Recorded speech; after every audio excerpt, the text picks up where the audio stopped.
The Laker Movie Nerd Review Podcast, the newly formed and combined love child of the Movie Nerd and Oswegonian's Laker Review Podcast. I'm gonna make him an offer he can't refuse. Say what again? Say what again? Why so serious? Watch what happens. Well, what happened is this bull would go right through your fucking head. Watch what happens. I am the one who knocks. Because it's me, so we'll bring it down to like a a 57. lot of shouting in this, so I think that will probably be a good place to start. So here we go. Here we go. Fuck, Here, man. you intro. Oh, I that was the intro. That was the intro. Oh, for this, because I'm so glad that this semester is just about over. Cause man. I don't know. We'll get into our shit. I have a question. No, just real quick. Let me just pose you a question real quick. Was this semester as shitty for you as it was for me? Because no joke, this semester almost killed me. Multiple times. Really? And I'm not kidding. I don't know what it was, whether it was just the residual bouncing off of quite possibly the worst summer I've ever had, for me personally, not movie-wise. Right. We'll get into movies in a second. Let's do mental health check. My brand new car breaking down on the way up here, not even an hour out because the Kia dealership fucked me over. And then what just kind of this car? Brand new 2018 Kia Forte lease. And No. not even 3 months old, and I go to get my one free oil change, and they fuck up putting the pin back in. So not only does my engine seize and shut down, they have to get an entirely new engine to replace it. I went 3 with... Granted, they paid for the whole thing because they knew it was their fuck up. Good. But Fuck, it was still Jesus. very, very, very disconcerting. So, I mean, coming off of this semester, there are 2 aspects of this semester that I can sort of look at. Was my semester terrible? No. Class-wise, I felt confident. I felt confident the entire semester. We had the whole conversation earlier about grades and shit, so we won't get too into it. Yeah, I'd rather not think about grades until, when I go home and I have to deal with my parents. Christmas Eve. Exactly. Okay, cutting into this with another thought. Why is it Christmas Eve? Why is it Christmas Eve? Why Christmas Eve? Okay, all days. I've been in school for 5 years. And of those 5 years, 4 of those years, I have had to disappoint my mother at Christmas time. Wow. I have had to tell my mom because I've always had trouble with fall semesters in general. Yeah, fall semesters are pretty brutal. I'm not gonna lie. Well, so there was my first semester when I went to Potsdam, and I got a 116 as a GPA. Jesus. It was so bad that I had to go home and go to community college to get my grade back up. Fuck. The next semester, my father... I started at community college. Yeah, the next fall semester was after the summer my dad passed away. Jesus. No one cut me any slack. None of my professors. I was like, hey, I'm grieving. Yeah. Any chance I'm going to do the work and I will do it to the best of my ability. Just don't hurt me too much, please. And they didn't fucking care. Wow. Fuck those professors. Yeah. Seriously. The semester after that was my first good semester, or let's see. Yeah, the semester after that would have been 2016. Spring or fall? Fall. Well, so there's the fall semester of 2015, my dad passed away. Spring of 2015, I got my grades back up. It always works out that in the spring, I pick my grades back up. Funny how that works. Yeah. So... Spring of OCC, fall of OCC, spring of OCC, fall of OCC. So, the next fall semester was my first good fall semester ever. I passed all my classes. I did a decent job. I made friends with kids and professors. One of my professors even, mentored me and, read one of my scripts and was like, I think you can make this. That's what's up. It was the first time I had a professor ever tell me, you could probably make this, and it would actually probably be pretty good. That's what's up. And then the next fall I come here, and it's my first semester back away at college again, on my own. So this is now fall 16? Fall 17. Fall 17, okay. Fall 16 was good. Okay. I graduated the next spring. Great time. Same as me. I graduated spring 17 from DCC. Oh, yeah? Reppin', what was your mascot? Fucking the Falcon, I think is what we had. Lucky Falcon, you. Yeah. All right, are you ready? OCC Lasers. How the fuck are we supposed to represent a laser? What does that even mean? Like, how would you even like form that as like a mascot? That doesn't even make sense. It was this, okay, kind of racist. It was this white guy with sunglasses and rainbow dreads. What? So a hippie? He was, but not like rainbow dreads. How you're picked. They weren't like dreads, but they were like little tubes that were like colorful sticking out of his. It's weird. I would have to pull up a picture. To say the least. You know what, Dom? I'll send you a picture of it, Please and you do. flash it on the screen. I do. I want to see what this thing looks like. And I wouldn't say dreads. I retract dreads. Okay. But weird. Yeah. To say the least. And so, 17, I come here, and it was nothing wrong with the school. I had 1 to 2 professors that were kind of rough.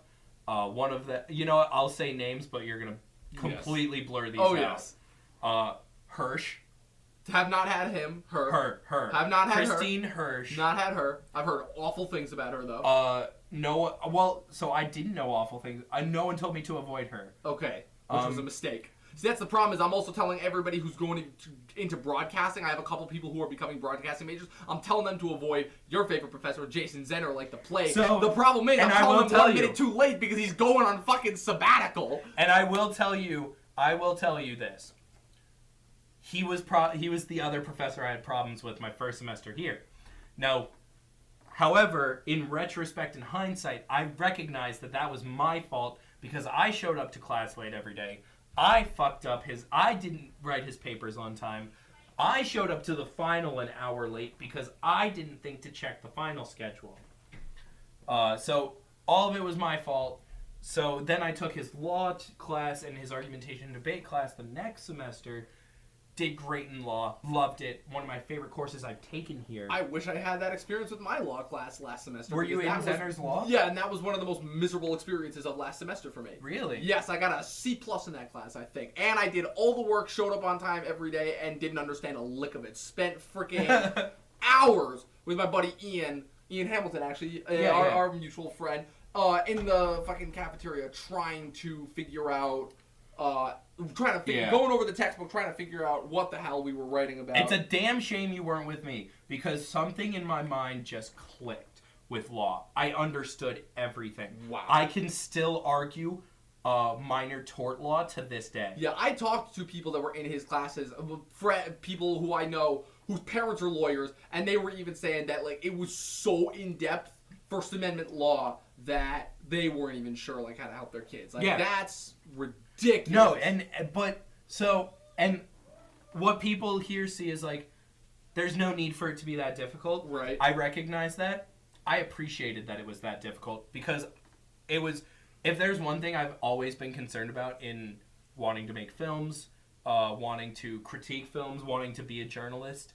I'm watching Newsroom again. It's that free speech is absolutely important. It's that just the First Amendment in general and learning media. The most important thing. I don't want to be fucking sued, weirdly enough. I agree. That's kind of nice. And for that sense, I agree with it 100%. And I agree that the First Amendment might be the most important law that we've ever created as a nation. Right. And so, I think I am very happy with Jason Zenner to say that. And I mean, you don't really have to blur Zenner's name because obviously I took law with Zenner. Yeah. But please blur out all pronouns where I say her or she. Any you think people are going to be able to figure out pronouns? Yeah. Pronoun I think game? Because if you hear as CinemaSins likes to call it, the pronoun game. Yeah. I haven't watched Cinema. I was watching their thing for the Cloverfield Paradox, and they brought that point up. I did watch that.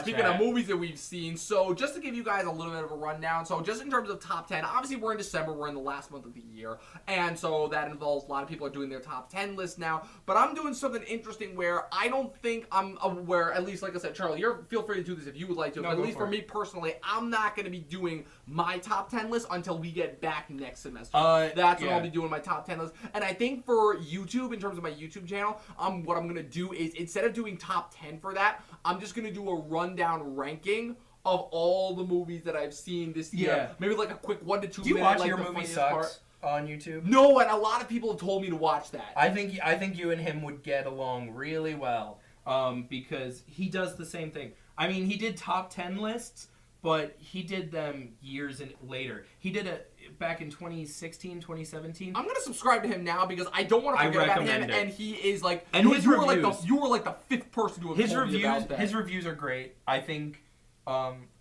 his opinions are really This guy? well.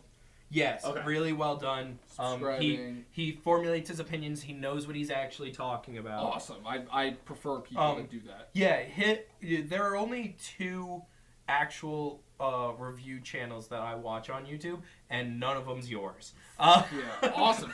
He's got The Favorite. He's got The House That Jack Built. I hope he shits all over Widows. He saw Death and Life of John F. Donovan. I don't think that movie's ever getting released. Dumb.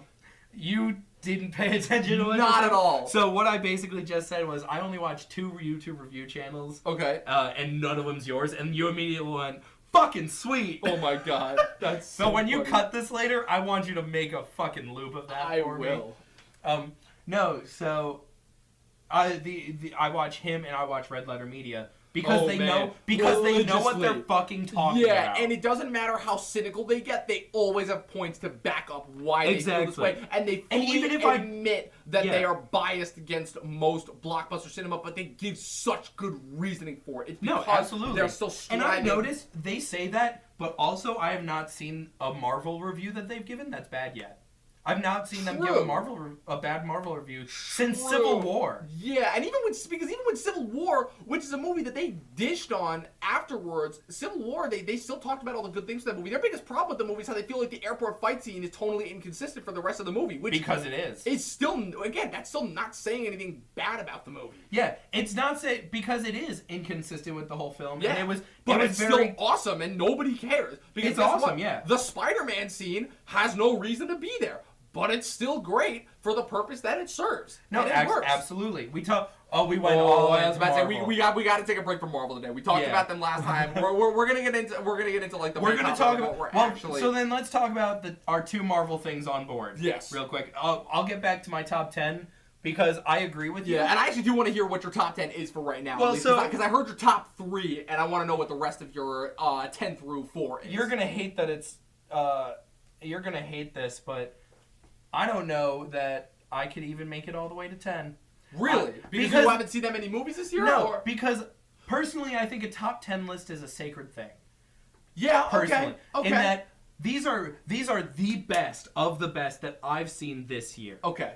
And I'm not gonna put Jurassic World: Fallen Kingdom on my top 10 on any list Clearly. just because I've seen it. Right. It might have been maybe I've only seen 10 movies this year. Right. But I will make it a top 9 list before I give Jurassic World: Fallen Kingdom any list placement. Yeah, because in any that movie is going to make a lot of people's worst of the year. I can tell you that, including absolutely. mine. I'll tell you this though. I'm very close to getting my top 10 worst of the year. My only thing is I don't want to. What is your worst of the worst? Worst of the worst? 1570 to Paris. Still saw that movie back in February. It has still lasted with me this entire time as being one of the worst movies, not just that I've ever seen, but one of the most fascinatingly terrible movies. And that I'm still really now why? fathoming. I've never seen it. So the entire idea behind the movie is that Clint Eastwood, when he directs this movie, rather than casting actors for the parts, do you know what the movie's about? No, it's about the Marines. Yeah, on it's about the Marines that stopped the terrorist attack on the yes, train from yes. Amsterdam to Paris in 2015. Yes. And rather than casting actors for these 3 guys, he casts the real life guys. I don't remember what their names are off the top of my head, but he actually cast the 3 real life guys. Clint Eastwood loves to do that. He did the. Okay. Because didn't he do like something similar with Flags of Our Fathers back in 2006, which is the movie? I don't know about that. That year he also did that. The whole thing was he did the back-to-back viewpoints from World War II, where Flags of Our Fathers was the American side and Letters from Iwo Jima was the Japanese side. But Letters from Iwo Jima actually had like actors in it, so that's why it got all the accolades that Flags of Our Fathers didn't. I don't know about that.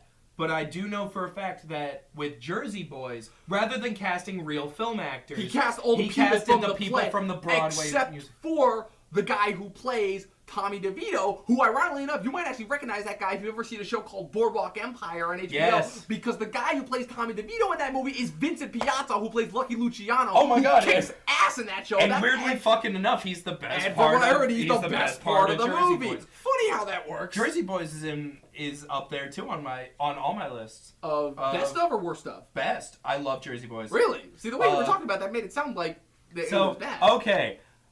We'll go into this tangent. Yes. Now. We'll get to all Yeah, these are you points, kidding I'm me? sure. Absolutely. We've got time. We've got time. We got like all night. Fuck it. Oh yeah. Fuck Fuck it. it. I don't need to eat. Yeah, right? Fuck food. Fuck, like, actually, like, more important things. We're gonna sit here in this room and talk about movies. Yeah. Fuck yeah. Oh, because it's always a great. I love doing this because it's a great way to just escape from all those fucking problems. And that's what why I told you, like, I wanted to do this today, because I'm like, look, if I say we're not going to do it today, we're going to keep pushing it back and pushing it back. Right. And next thing you know, it's going to be Tuesday, and I'm going to be packing to leave. And and quite frankly, after the week that I've had, I needed this. No, absolutely. This week, oh man. So, okay. Jersey Boys. Yeah. I love Jersey Boys, and unironically, it's always been one of my favorite shows on Broadway. Love the show. It's Love quite the possibly show. my favorite Broadway production that I've seen ever. Okay. And I've seen Wicked, Tarzan, and Lion King on Broadway. Oh, you haven't seen Hamilton yet? Nope, not Hamilton yet. Oh. I know. I saw Hamilton in London. You piece of shit. How? Because that was my OCC graduation present. My sister got me and her tickets to see Hamilton in London because she got them the January the year before. Oh my god. And she was like, this will be perfect. I got her hooked on Hamilton back in like 2016. We went the summer of this year because in the January of 2017, she bought tickets they were actually pretty cheap. Because she went to school in nice. London. Nice. London. How much did she get the tickets for? I want to say $300 a ticket. Fuck, for a Hamilton ticket? That's great. How'd you swing that? Because she ordered them in January and they weren't for production until June of 2018. Right. And like especially now with like you just want to talk about Broadway transition of Broadway stars to movies, like obviously all the shit that Miranda's doing now, he's like king of the world right now. I know. Emmy nom for SNL, gonna be in Mary Poppins. Frequent recurring voiceover talent through and the only thing he needs at this point is the Oscar. The Oscar, at which he came very close to winning for fucking Moana. And then of course what beats about fucking La La Land, but. Anyways, that year was so rough. I have a very strange relationship with the music of La La Land because the score I think is one of the greatest scores I've ever heard. Yeah. But the songs were all surprisingly unoriginal, uninspiring, and honestly kind of sleep-inducing. Yeah, the only one that I had a good time during, and it's the one that everyone loves, is City of Stars. And even that one, it's just like the same lyric repeated over and over again, yeah, and it's I so recognize uninspiring. that. I recognize that. I say that because it's catchy, because it gets stuck in my head. I'll be washing dishes in Cooper from time to time, and I'll just go, City of Stars, and then I'm just like, fuck, stop! The only fun song in that musical was, What a Horrible Night. What's the one they're doing on the park bench? I can't remember the exact name of it. I could not tell you that one for the life of me. But the other one that I wanted to bring up, just going back to Hamilton real quick, is Daveed Diggs, because Daveed Diggs what was the movie? Blind Spotting this year, which I still have to see. I need but to see another Blind directorial Spotting. debut that I heard is one of the best movies of the year. Like I gotta watch that movie. Yeah. See, I think so. I think one of the reasons. Okay, hear me out. Do you think one of the reasons that you hated a lot of 2018 is because we were spoiled with 14 through 17? I'll give you 14 through 15, and that's definitely part of it. 17 was a great year. I thought you said 17 was one of your worst. No, not at all. I, Tanya was amazing. Lady No, Bird. I agree with you. But what I think the difference there I is was gonna because say. even with all the shit that I had to sit through Did I say with that? 2017, If I I could have said, sworn you no, said it. If anything, 16 was my worst. I'll give you that one because the... 16 was the first year. Because I'll tell you why. Because 16 would ruin it for me was the summer. Because the problem is I went with 16, summer of 16 specifically. I was coming off of summers of 2014 and 2015. Yeah. Which are arguably two of the best summers. I'm not talking overall movie season. I'm talking summers. Like when you compare summer of 2014 to 15 to summer of 2013, summer of 2011, summer of 2010. I'll even give you summer of 2012 because let me tell you, besides Avengers and Dark Knight Rises. No. Summer of 2012 and 2012 in general, we were looking back, me and my roommate were, solid fucking year. Really? Yeah. Even the summer, because I remember Men in Black 3 and Total Recall and Ghost Rider Spirit of Vengeance was January. Yeah. Total Recall, the remake, Dark Shadows, and Men in Black 3. Three of the worst movies I saw that year. The summer was weak. I don't disagree with that. But we were looking at it, and No, and 2012 as a year is solid. Yeah, it's very solid. Because you got Silver Linings, Django, Cabin in the Woods, Dread, Zero Dark 30, Chronicle, the list goes on. 21 Jump Street, Skyfall, Flight, which is a Perks of Being a Wallflower, which is a major pickup in my opinion from a weak 2011. I'll give you that. A so-so 2010. I like 2010 looking back, but I had a feeling that for the people who were going through that year, especially coming off 2009, which what a way to close off the last decade, 2009. Yeah. What a kick-ass year that was. Absolutely. And no, so 17 was, I loved 2017 in general. I don't know, just 2017 overall as a movie where... But do you think that's why you hate 2018? Real quick. It's part of it. I'll definitely say it's part of it where it's been a slow falling trajectory. So let me give you a brief summary, right? 2014 overall as a year, kick-ass. I would say of all the movies, and I'm just talking specifically for theaters, I'd say of all the movies that I saw in theaters for 2014, I was let down by maybe 2 of them. Because even the bad Monuments Men... Monuments Men was rough. And I didn't watch Pompeii in theaters, and there was this movie that Jim Caviezel was in, this football movie called The Game Stands Tall, When the Game Stands Tall, which my parents loved, and I almost fell asleep multiple times during that movie. I was so goddamn bored. That's how I felt about All the Right Moves starring Tom Cruise. Because even the bad movies that year, like Transformers 4, Teenage Mutant Ninja Turtles, the live-action movie, I still had a good time during. I was going to say, Transformers 4, I did not have a good time during only because... It's the age of extinction. We don't get fucking Grimlock until the last 15 minutes. I'll give you that. Fucking but kidding we me? still get Optimus Prime riding Grimlock, who breathes fire now into Hong Kong. All right. Yeah. All That's right. my case. So yeah. So that was 2014. But also, yeah, I will say, what was the other one you gave? The Ninja Turtles. Not I bad. like that movie. Michael Bay stepped up. Yeah, I like both of those live action movies. They're not great, but they're exactly what they need to be. My ADD's on fire right now.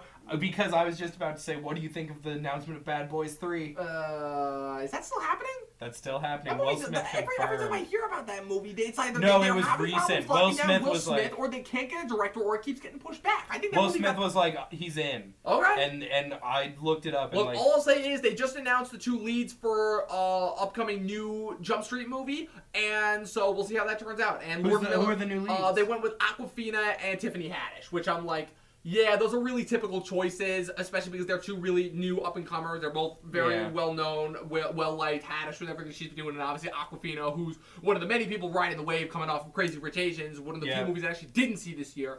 And I heard it. My aunt loves it. It's good. My aunt loves it. It's definitely like a my aunt loves it kind of movie. Exactly. But from what I heard, is that it's nothing egregiously harmful, and it's not like in your face with its message, and that it is actually like a really good, cute romantic comedy. Good. So at the very if you want to segue into our next segment, it got a shit ton of Golden Globe nominations. Yeah. Let's real fast. Can I just say I am so disappointed that I haven't seen many good romantic comedies recently. I just haven't seen many romantic comedies in general in my life because romantic comedies are a genre I'm not a big fan of. I think my favorite rom-com of all time is The Big Sick from last year. I was just about to say I haven't seen Princess Bride is a rom-com. I'll give you that too. You do absolutely. No, I'm saying, but like, but obviously it's more so high fantasy. Oh my god, I was rewatching. You want to just talk about Princess Bride? I was rewatching the scene yesterday because I love derailing. I was writing some movie trivia questions, right? Because I'm for a match that my buddies are recording tomorrow in the leagues that I'm in, and shout out to Henry Confidential, by the way. And so I was coming up with some fantasy sci-fi questions. I was rewatching some scenes from Princess Bride because I wanted to throw a Princess Bride question in there because hot tip or hot take on me, Princess Bride is in my top 10 favorite movies of all time. Same. Yeah, it's great. And I was watching the scene where the Man in Black, Cary Elwes' character, was talking to Wallace Shawn's character, Vizzini. It's a scene right before he dies. And oh my god, that is one of the most cleverly written, brilliantly acted, just straight up Wallace Shawn, hilarious. Wallace Shawn, he owns that role. First off, he owns every performance that he's ever given. No, My Dinner with Andre. I don't think I've ever seen a Wallace Shawn performance, live action or voiceover, where he is not giving it 110%. Absolutely, it could be a throwaway, making a parody part in BoJack Horseman, and he still crushes it. Yeah, he is the reason why I love Rex, and Rex was one of my favorite Toy Story characters for the longest time. Even his tiny parts that he has in every animated thing ever, like when he plays the principal in a Goofy movie, like yeah, and he's got one of the most recognizable voices, and he crushes it in everything. And the scene where he's going on and on and on and on and on, and Carrie Elways, who is the king of deadpan humor, is just like, truly, you do have a dizzying intellect. I'm like, and it's just their mannerisms, they're so jovial. Nothing is taken seriously in that movie, even though the people who take it seriously to the nth degree, where you find it humorous, and the people who don't are so self-aware of what they're in. Like, Carrie Elways is completely self-aware of what he's in. Manny Patinkin and Andre the Giant just get so lost in those characters. Oh my god. Can we just talk about Andre the fucking Giant for a minute? That is one of the most... You want to talk about the performance that defined the Gentle Giant performance. Good fuck. But so anyways, if you want to know what the question is real quick that I wrote. Yeah, so the question that I wrote is, in their battle of wits, after Vizzini thinks that he's defeated the Man in Black and switched their cups by poisoning him, what is it? He says that he fell for one of the most classic blunders, the most never getting a land war in Asia, and never try to outsmart a Sicilian when death is on the line. Yeah, buddy. Fuck yeah. Of course I fucking know that. Oh I'm Sicilian. Oh my god. We just broke the volume barrier. We just broke the volume. You never get in a land war in Asia, and you never try to outsmart a Sicilian. One of the most classic blunders, the first being never start a land war in Asia, but at least slightly less well known is this: never go into combat with a Sicilian when death is on the line. Never try to outsmart a Sicilian when death is on the line. Then he falls over dead because he poisoned my rats. Oh my god. Boom, dead. Also one of the most brilliant collapsing death scenes. Like Wallace Shawn, and then also shout out to Billy Crystal in that movie. Steel. Oh my god, so good. You want to talk about scene steal? Okay, but to blame. It means to bluff. They say, oh, look who knows so much. It just so happens that your friend here is only slightly dead. And there's a big difference between slightly dead and all the way dead. And when someone's all the way dead, there's only one thing you can do. What's that? Scrummage through the pockets and search for loose change. Yep. Great. Love that. And then when Carol Kay comes out as his wife, and he's just like, get back, witch. I'm not a witch. I'm your wife.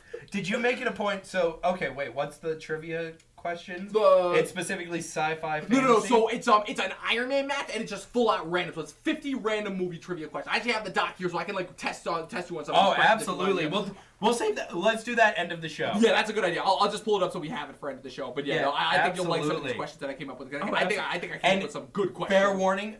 How like what kind of movies did you? Any kind. I ranged from Wes Anderson to Peter Jackson to comedy, fantasy, sci-fi. I haven't seen The Lovely Bones thriller, yet. Everything. Like I haven't seen The Lovely Bones. I didn't ask a Lovely Bones question. I haven't seen The Lovely Bones either. You want to see Saoirse Ronan's worst fucking performance? Oh god, she's bad in that. It's okay. To be fair, it's not just that she's bad. It is a bad movie. Damn, that's disappointing. I don't like Lovely Bones. You want to talk about movies where it takes it to this weird place for no reason? Lovely Bones. Damn. A lot of her sequences in the afterlife are like drug trippy, and it's like so it's kind of almost and not just that, like but it's closer to Peter Jackson's The Hobbit drug trippy than it is Lord of the Rings drug trippy. Yeah. So Jackson. let's talk Golden Globes. Golden Globes, yeah. So, fun facts. We're recording this right now. Obviously, this isn't going to be the day when this goes up, but we are currently recording this episode on, what is this day? Thursday, December 6th. And so, this morning, to kick off award season officially, the 76th Golden Globes, which have been confirmed, they are being hosted by Andy Samberg and Sandra Oh. Which, if Andy Samberg does the same job that he did for the Emmys for you, I am worried. Because he was asleep for that thing. I will say... sleepwalking. I will say, I've noticed that SNL people really step their fucking game up when they're... SNL alums really step their game up when they do the Golden Globes. Tina Fey and Amy Poehler, best two hosts the Golden Globes have ever had. And then Ricky. I mean, Ricky's the MVP for me, even though I know everybody else hates him, but I love him. No, I think Ricky did a great job. Don't get me wrong. Yeah. I just thought... Although, let's face it, nobody is ever going to top Nick Kroll and John Mulaney's opening monologue for the Indie Spirit Awards of last year. Have you ever seen that? I haven't seen that. Nick Kroll and John Mulaney. So I watched their opening intro for By the way, I Indie watched Spirit Awards last year. Well, you go and then I'll And go. it's one of the funniest things I think I've ever heard. Because it's basically the entire idea is them talking about the fact that they're not in on all these indie circles, even though they really are, and just kind of joking around about it. And it's great. Mm-hmm. It's freaking great. I finally watched Oh Hello. The hell is that? Oh my god, something I've seen that you haven't. Yeah, I know, right? What are Okay, the odds? Netflix. It's a Broadway show starring John Mulaney and Nick Kroll as two old men. And they just... Oh, that's what Have that you is. seen it yet? I've seen advertisements and posters for it. I Dom, have not seen I'm it. not fucking kidding. If you want to continue this fun night, go home, watch it. It's their comedy. It's their genius. Would you recommend indulging in certain substances beforehand? Oh, absolutely. Okay. Don't go too hard because they do go kind of fast. Because it is Mulaney's writing, but it's Kroll's characters. Okay. It's clearly Kroll's characters with Mulaney's fast speed-paced writing. Speaking of Golden Globes real quick, do you want to hear something hilarious? Yeah, My go for it. mom literally just texted me and said, I can't believe Sam Elliott didn't get a Golden Globe nomination. A Star is Born is going to sweep. And I'm like, yeah, because that was one of the biggest surprises. So do you want, how do you want me? So do you want to just run through the categories and then we'll like talk about each one? Yeah, or, like, yeah. And I figured. Do you want to do movies and TV? Just movies? Like, how do you want to do this? Movies and then the big TV. Because I haven't watched... No, you're right. Because the miniseries ones and that can be a little who's bit... gonna take the Golden Globes? Not Game of Thrones. Yes, because this is the first. Because this is the only year where Game of Thrones. Well, no, because Game of Thrones. They had they're still in this one for No, the last season. no, for next year's though, because Golden Globes cover unlike the Emmys, because the Emmys cover a typical TV season, which is fall into the spring, which is why it's always like this upcoming Emmys will be Emmys covering fall of 18 into spring of 19. Golden Globes cover the entire year. That's why some of the nominations for the Golden Globes versus the Emmys and some of the other ones don't line up, because the Emmys are the only ones to do it that way, right? And everything else, Critics' Choice, SAGs, everything else covers January to December the entire year, same as the Oscars. So would that mean that Game of Thrones isn't nominated? Game of Thrones did not qualify for anything this year, but it qualified for stuff last year because, again, its 7 seasons still aired in July of 2017. It just only qualified for this year's Emmys because the cutoff for the Emmys for 17 to 18 was May 31st, 2018. That's early in the year. Yeah, for that Emmys that it missed was May 31st, 2017, and it premiered in July of 2017, season 7. That's why it missed out and it had to cut off the blank year. The joke I was going for was that even if Game of Thrones was nominated, they're not winning anything. No. They're never going to give that show a fucking award. Well, because it's already won almost like every major Emmy that it deserves. It's won, what, 3 Emmys? Its last 3 seasons have won it Emmys deserves for drama. a Golden Globe. Okay. If you can hand Atlanta an Emmy and a Golden Globe, you can hand... Atlanta took home the Globe? I thought Atlanta, Donald Glover took home... home... Oh, that's right. I don't know, Globe. because I know Donald Glover won the Emmy, but he took home the Globe for actor, too. Oh, that's right, okay. I know he took home the Gold Globe, but I wasn't sure if Atlanta won comedy last year. It did. Okay. Because if you want my prediction right now, once we get into that, I think that Barry is going to sweep comedy only because Marvelous Miss Maisel took it last year. That's why I think it's going to be Barry this year. So I can see that. So starting off with movies. So we start off with motion picture drama. Our 5 nominees are Black Panther, Black Klansman, Bohemian Rhapsody, If Beale Street Could Talk, and A Star Is Born.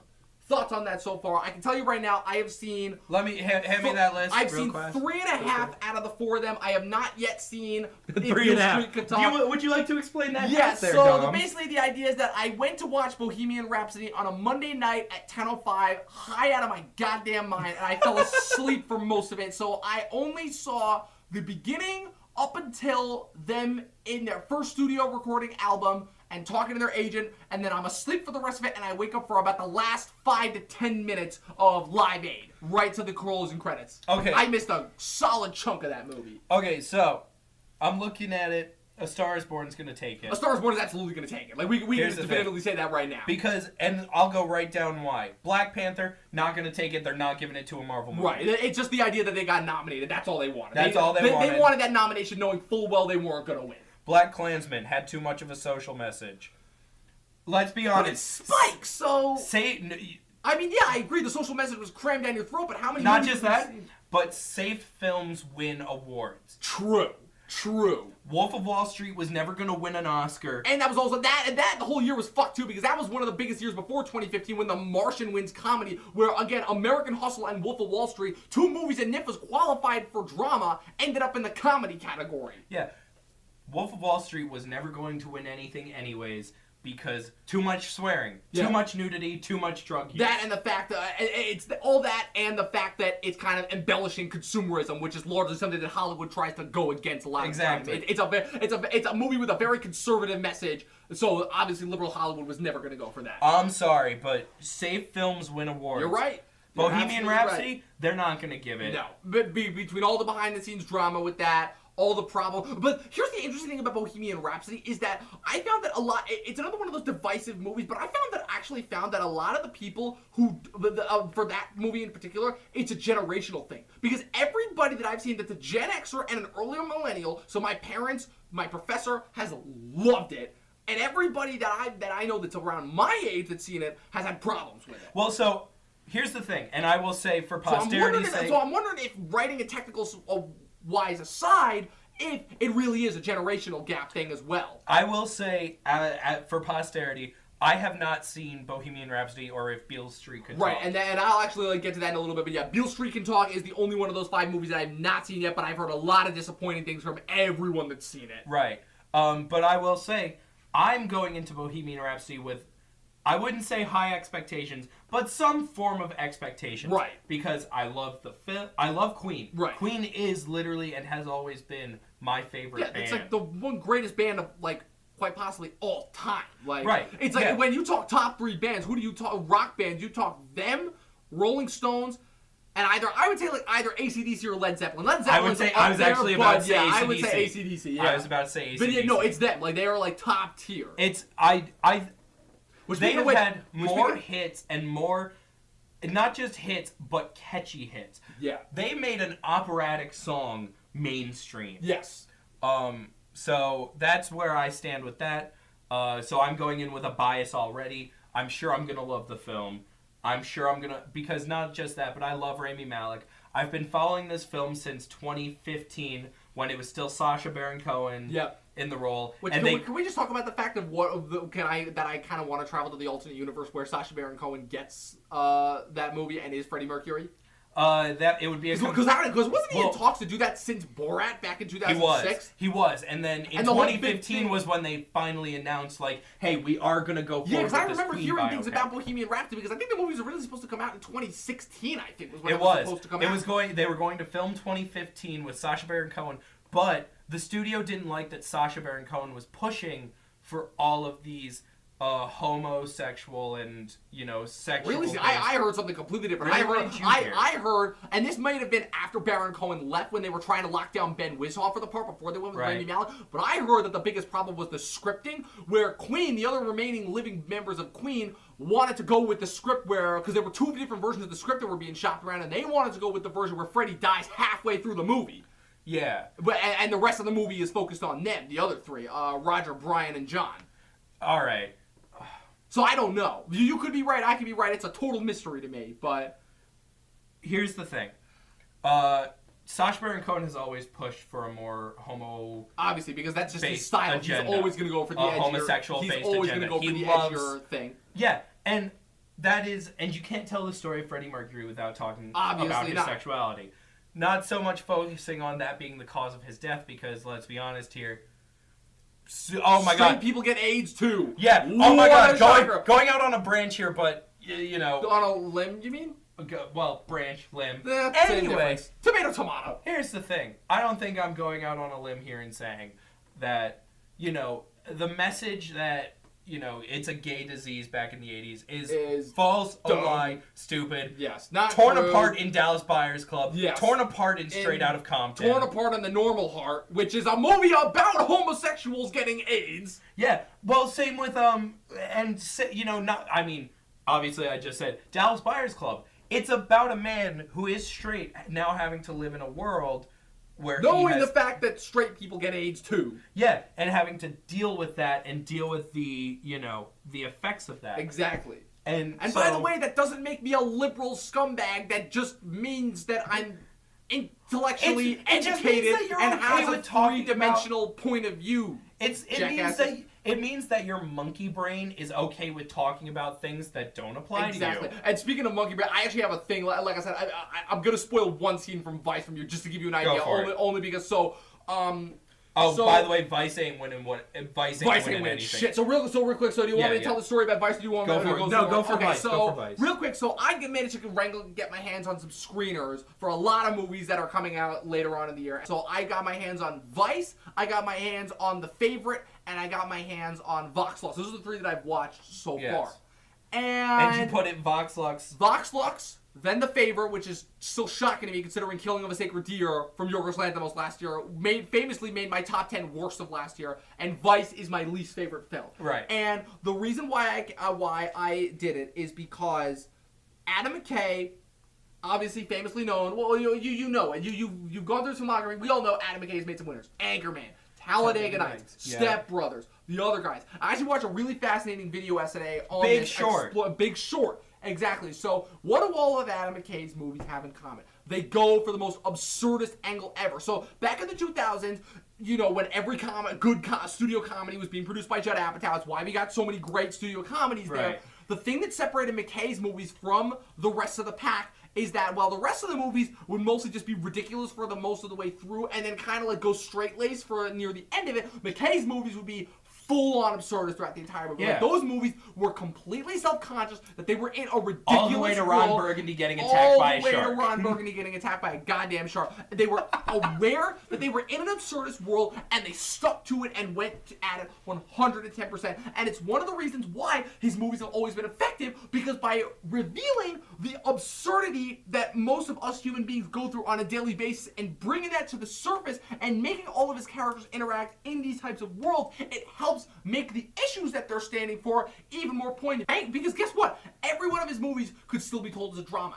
Anchorman is about a straight-laced, old-fashioned male works in a traditionally male-dominated industry who has to deal with the incoming female presence into this world that is something that is a totally foreign concept of him. I just described a movie that if that movie is made now, that movie is one of the most hardcore Oscar-baiting dramas ever. Because it's Adam McKay, and because it's 2004, that movie is a hilarious comedy. Not just that, but it's Adam McKay with Will Ferrell. And the comedy not only makes it come across as more relatable, because as you've said famously, more people bond through laughter and bond and share experiences through laughter. It helps make that movie even more poignant. It's one of the reasons why The Big Short is one of my favorite films this decade, because again, that movie is largely dramatic, where now he's switching focuses and focusing on something that is not only a real world event, but one of the most tragic, scary events to think about when you think about the gross human incompetence that led up to that. And it plays perfectly into his style because he allows his characters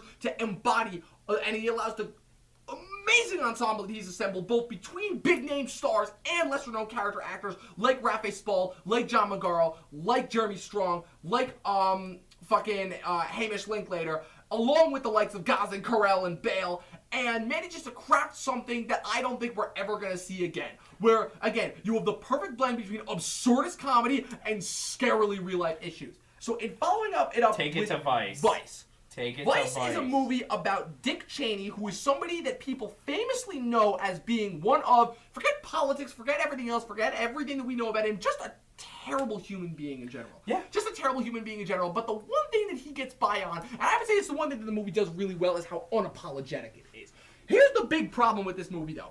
Besides the fact that McKay, I'm perching on my chair because I'm getting worked up about this. Oh, yeah. Besides the fact that this type of movie and this type of material, you would think would play into McKay's stylings, surprisingly it doesn't. And I don't know if that's just because of the script or because of just the type of subject matter that they're dealing with, but I don't know. There was something about this movie that just felt very underwhelming to me, and where I will definitely say that out of all I say that this is famously Adam McKay's weakest movie, and I say that because and this is going to shock you, but I haven't seen 3 of Adam McKay's biggest movies. I haven't seen Talladega Nights, I haven't seen Step Brothers, and I haven't seen the other guys. I've seen Anchorman, Anchorman 2, and The Big Short, and that's it.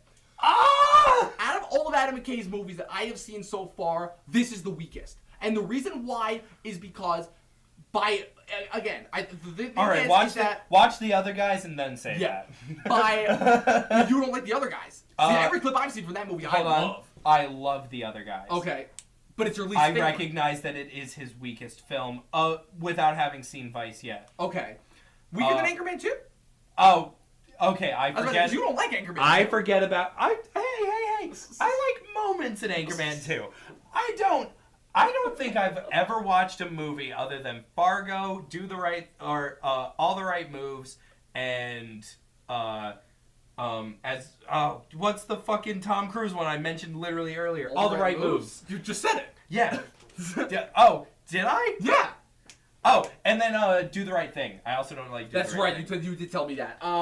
Those are the three that I will say out front I don't like. I still haven't rewatched Fargo. Yeah, I don't know if I'm actually going to do it. So the thing about Vice is that, and honestly, I hope that my video gets flagged for breaking the embargo, but guess what? They sent out screeners, so eat a dick, MPAA, or whoever sends out screeners. Fucking... Oh, hold on, real fast. Eat a dick MPAA. Yeah, right, eat a dick MPAA for fucking constantly making... This is going to come back to haunt me. Fun fact, I actually found out a fun fact from my professor. Did you know that the MPAA is basically founded by the mafia? Did you know that the mafia basically regulates what is suitable for kids versus adults? Hey, the mafia likes children, first off. Yeah, true. The mafia looks out for its kids. Yeah, the mafia likes its kid. They're all family people, you know? they're all about family. We've seen The Godfather. There's a reason why they like the Fast and Furious movies, because they're all about family. I don't actually know if that's true or not. That's all just for the purposes of humor. Oh my god, Anyways, gold. back to Gold. Vice. So... obviously, all the performances are going to be great because McKay has proved that he knows how to work MPAA with shit's going to performance. come back and haunt me. Absolutely. Bale is terrific as Cheney. Amy Adams is great. Carell's great. Rockwell's great, even if he's only in 3 scenes in the movie. Tyler Perry showing up for a blinker you'll miss it cameo as Colin Powell is one of the most astonishing, great things about this year. But I'm sorry, when you have Christian Bale, and also I can also say definitively some of the best makeup I've seen of the year. Like I was the going to say between obviously it's famously well known that Bale packed on the weight again for this role. I was going to say, and Bale is one of the most dedicated fucking actors I've ever seen when it comes to just his physical form. Yes. And Because you look at The Machinist, then you look at Dark Batman Knight. Begins. Yeah, Batman Begins, Dark Knight Rises. Then you go right into American Hustle. Yeah, and then actually in between Dark Knight and Dark Knight Rises, where he drops the weight for the fighter.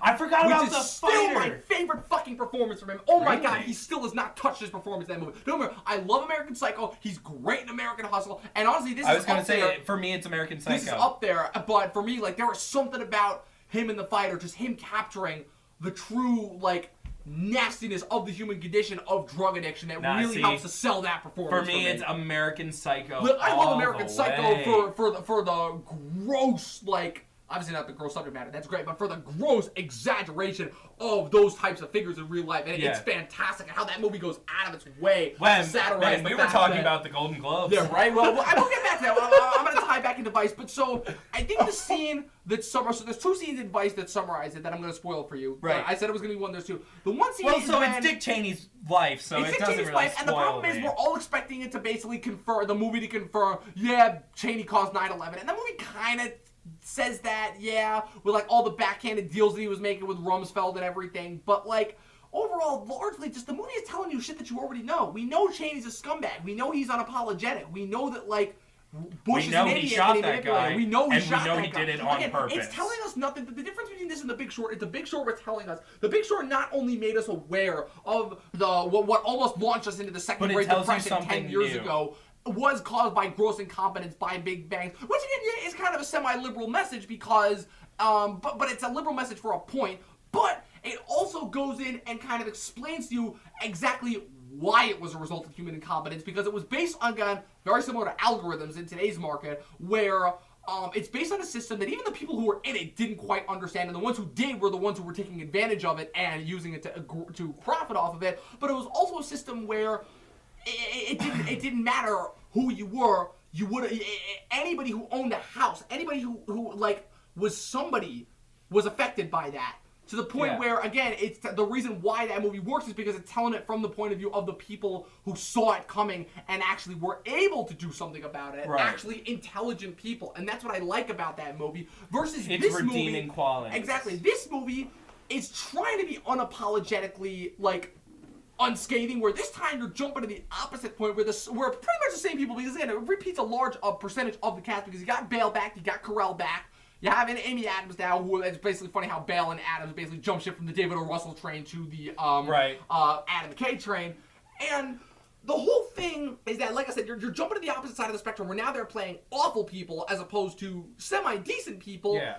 And again, I'm largely underwhelmed by it. I'm Okay. so, the amount of underwhelming factor that I've gotten. This was my most anticipated movie of the rest of the year. One of the best trailers that I've seen of this year, set to that awesome killer song.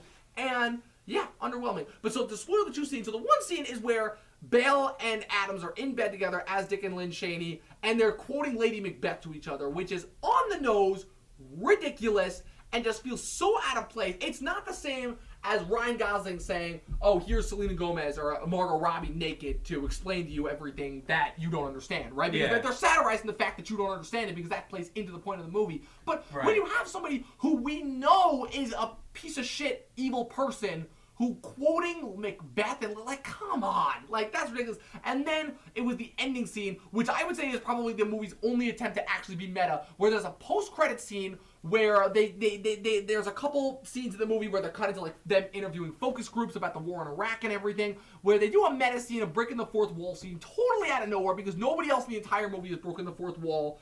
Where one of the guys just like, hey, I know why what this movie's problem was. It was made by a liberal. And then somebody next to him tries to raise a good point. The two of them just get into a fight. And then this dumb white girl just turns to the person next to her and just like, oh my God, I can't wait for the next Fast and Furious movie. It's going to be so lit. And I'm like, at that point I was like the entire movie I was just like, eh. And then after that scene I was like, fuck you, movie. Like that was basically like taking a middle finger and pointing it right at me. I'm like, that insults my intelligence. Because I get that you're trying to satirize, that's what the internet does, and that's what most people do now. I get that. But there's a way to, again, subtlety. Subtlety is key to making movies work. Mm-hmm. And when you have something that's blatantly on the nose like that, it doesn't work. So this episode is quickly going to be taken down because I'm talking about material that has not actually been released in theaters yet. But guess what? I don't care. Come at me, YouTube. Anyways, back to the Golden Globes.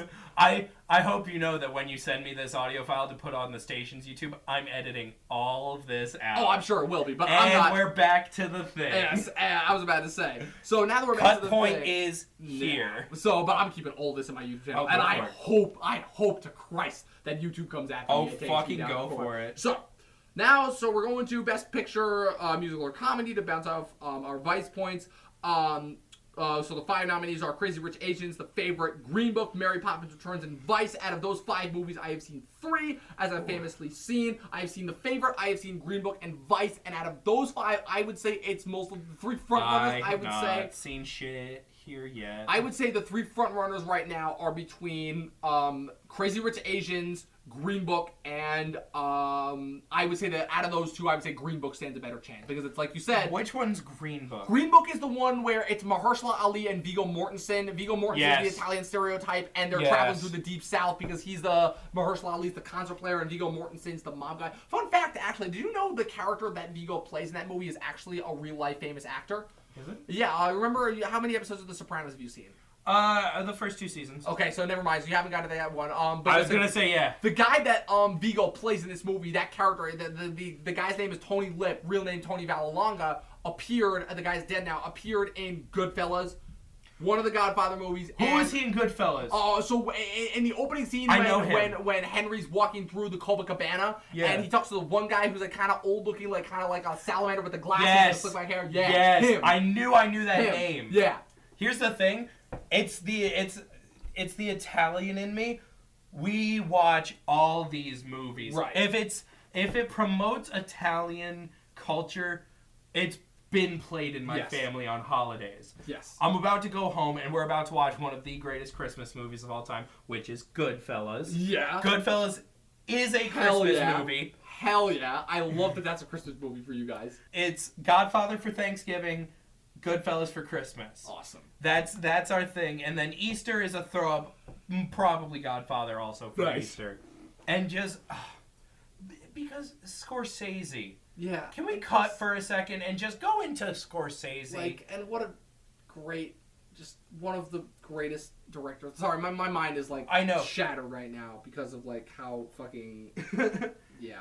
I get that. Yeah. But I just think Martin Scorsese, if I can go on a rant for a second and just say, I don't think that man has made a bad movie yet. Yeah, I don't think so. I mean, I still have a decent amount of his like lesser known movies. Hugo is a little weak. Yes. No, I was gonna say The Wolf of Wall Street is slowly making its way up there to be like top 3 favorites for me. Really? Yeah. No, that's perfect. Honestly. I think after, because I've seen Wolf of Wall Street 3 times. Can we also just talk about the fact that how he makes his movies go that fast?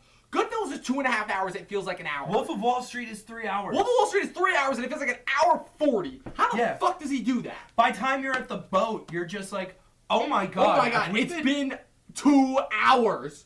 I thought we were 45 minutes into this fucking movie. Jesus Christ, that movie goes by fast. Like you said, Goodfellas is 2.5. Raging Bull is 2.5 hours. That movie dragged for me. That movie. I love Raging Bull. I know, I'm not disputing that, but that movie dragged a little bit for me. Hold on, son, because Raging Bull sits in my solid top 10. Oh, I'll give you that. Raging Bull sits high. Raging Bull sits in 5. I will definitely say that Raging Bull is a fantastically well-made movie, but just for me personally, it's not one of my favorites.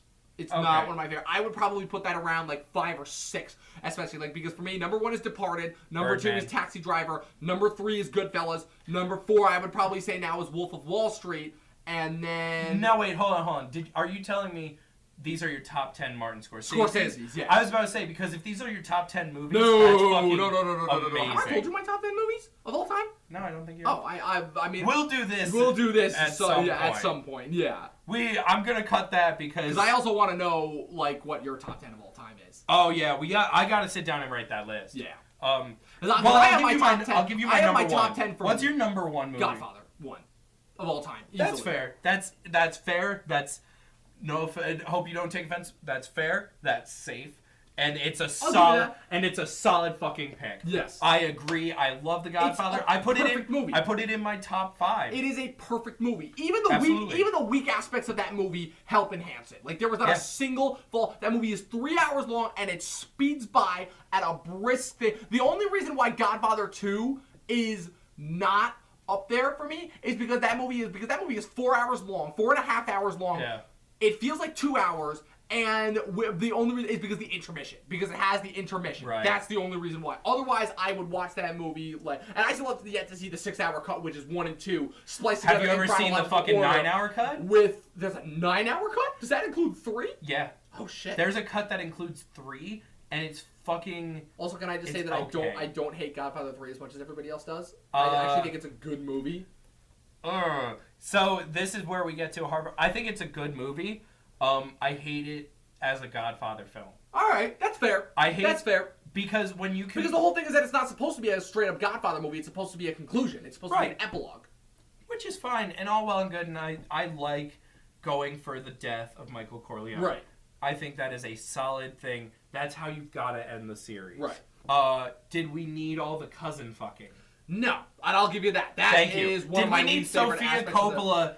No. Butchering that role. No, but he couldn't get Winona Ryder because Winona Ryder was exhausted by that point after having come off of Beetlejuice and what's the other movie that she did around that time? Fair enough, but don't hire your fucking daughter. I'm sorry. I love Coppola. Don't hire your daughter if she can't act. That's the big thing. Because I've known directors that have hired their daughters who actually can't Lost act. in Translation. Francesca Eastwood, one of the most underrated actresses ever. Lost in Translation. Great movie. Great movie. Sofia Coppola cannot act. Sofia Coppola's got a very interesting track record directing-wise, though. I would Yeah. definitely say that. Like Virgin Suicides, Marie Antoinette. Obviously, I love Lost in Translation. But this is also the same person that directed last year's remake of The Beguiled and that Christmas movie that went straight to Netflix with Bill Murray. A Very Merry Christmas, I think is what it's called. It is. And so it's really up and down. A lot more lately down than up. Yeah. I think Sofia Coppola had her time in the early 2000s, and I think she did a terrible. Oh, and also, ironically enough, one of A24's first movies, The Bling Ring. Was that one of them? Yep. Wow. That was A24's second or third movie because they did 5 in 2013. At first was A Glimpse Inside the Mind of Charles Swan III. I was going to say starring Bill Murray. I didn't realize A24 was that young. Yeah.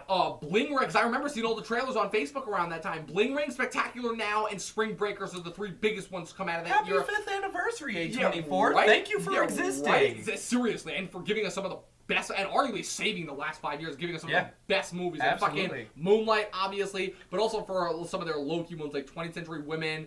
Like I said, I just watched Spring Breakers and Spectacular Now for the As first a fan time of this The year.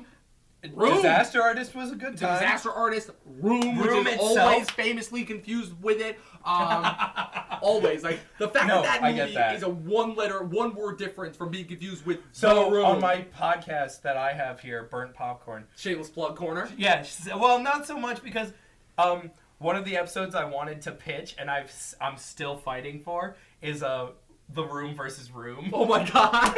Because how would that even work? Because both films, the concept of both films is that a majority of them are conceptualized inside one room. Okay. The reason why The Room's called The Room is because it's supposed to talk about all the things that go on in that living room. Right. The discussions, and Tommy Wiseau just doesn't know what he's fucking doing. Room, the entire basis of Jacob Tremblay's character and the entire basis of Brie Larson's character arc outside of Room is based on what happens in Room. Right. You know, so you can compare it in that way thematically. And also, I don't know, I just want to compare one of the best films of the last decade to one of the worst films of the last 2 decades. Yeah, that's great. Honestly, I'll throw in 3 decades because I don't think because we're getting closer to 2020 now than we are to 2010. So yeah, I know. That's fucking crazy. Yeah, we're closer. The 90s are going to be 30 years old. I'm closer to being 40 than I am to being born. I'm closer to being... If you're 21... I'm 21, yeah. You're closer to being 40 than you were closer to being born. Yep. You're right.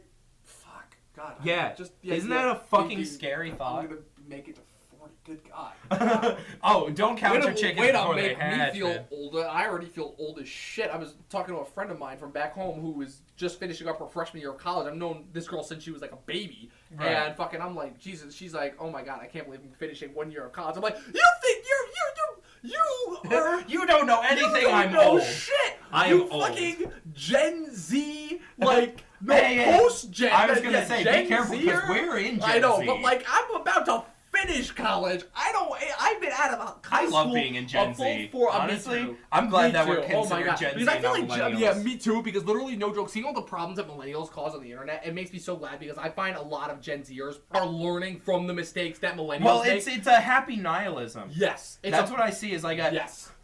I'm gonna die, Yeah. and that's cool. Also, I'm pretty sure we are the first generation, even more so than millennials, to officially not really be affected by religion in any way, shape, or form. I agree with that. Like where it's not presiding over most of the pop culture Yeah. we grew up with. It doesn't control us to the point where we're literally scared to do anything. We're, like I said, we're the most nihilistic. We're kind of, I would say, in terms of like moral flexibilities, we're definitely the grayest out of the last couple generations. We're like, it's... I have a agree lot with of you. faith for our generation and the generations going forward.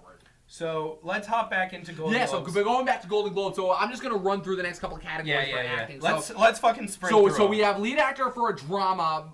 We have Bradley Cooper for Star Is Born, Willem Dafoe for At Eternity's Gate, which I'm so shocked that got anything. Lucas Hedges for Boy Erased, Rami Malek for Bohemian Rhapsody, and my favorite one from this category, John David Washington for Black Klansman. Shout out to the true mini Denzel. Because that was a big thing, is that Double Toasted for the longest time was calling John Boyega Mini Denzel, and I'm like, now we have the actual Mini Denzel. Here's the thing: John Boyega is a fantastic actor, Yes. and the idea of him sporting dreads for episode 9, a little bit confusing to me, but weird. whatever, it's a choice. Fine. But what was it? Detroit. Yes, a fantastic movie. I was just about to say, one of the most overlooked of last proves year. that he can do drama. Yes.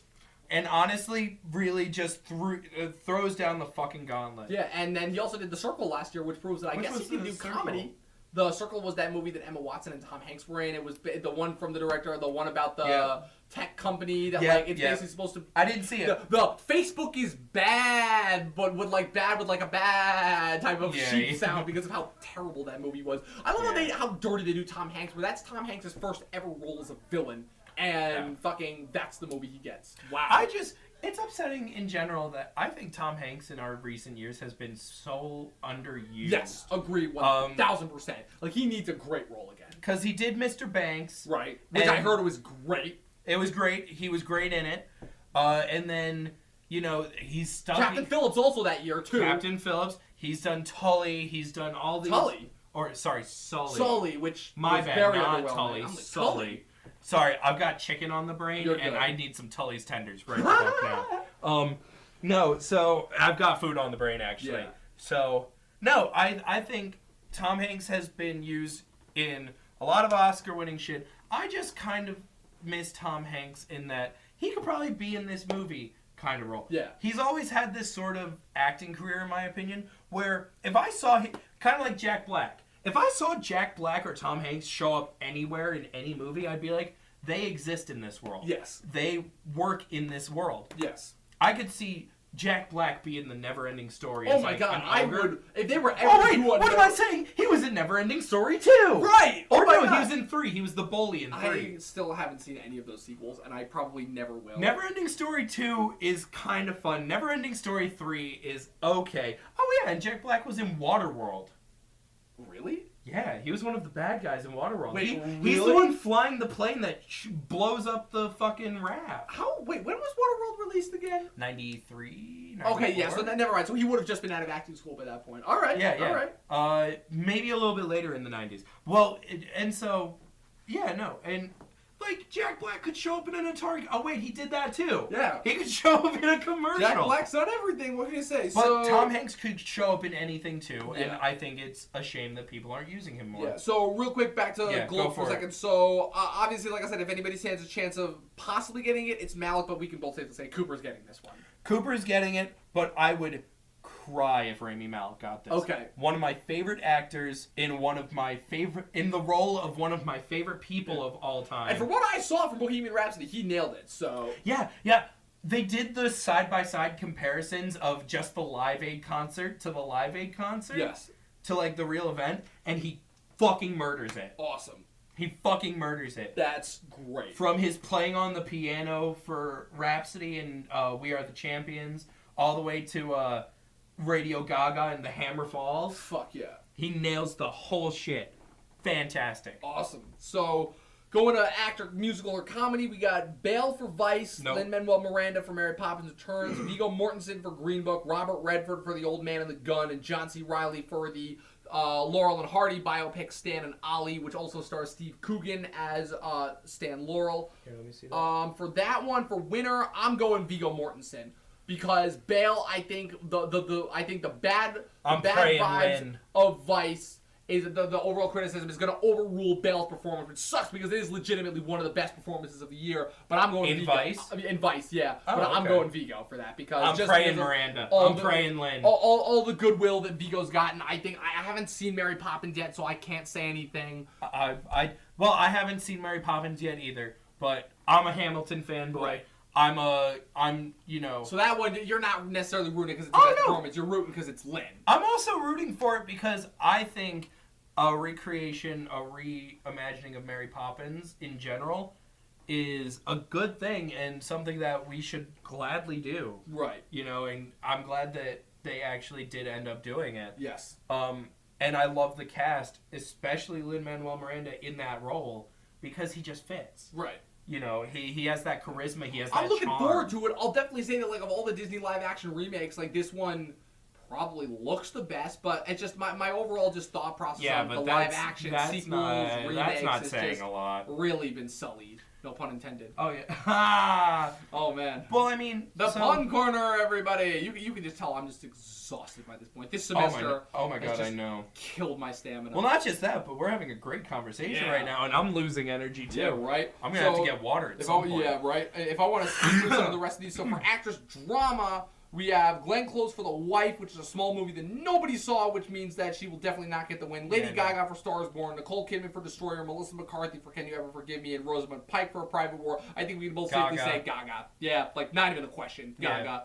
For actress comedy... Didn't Gaga already win a Globe for her role American in Horror Story. Yes, she did. Yeah, she did. And it's one of the most boring walk-downs. Did she thank the press? I don't remember because I did not watch the Globes that year because famously that was one of the years where NBC, because for the longest time NBC would not do live streams, and I got rid of cable in 2013, so I remember famously for those Globes, that was the first Globes that I wanted to watch live because that was when I was getting into movies and award ceremonies, and I couldn't because NBC did not start live streaming the Golden Globes until 2017, I want to say, was the first year they live streamed it. Yes. So I could not watch the Globes because I didn't have cable. So I had to keep track of it on Twitter and on the webs. So I saw all the clips of her walking down, the face that DiCaprio made when she walked past him and everything. Yeah. And so Gaga. Gaga. And honestly, she earned it. Yeah, she earned it. Like, it's still a great performance. Even if it's not one of my favorites of the year, it's still very earned. Although, I think we can both agree Toni Collette got robbed.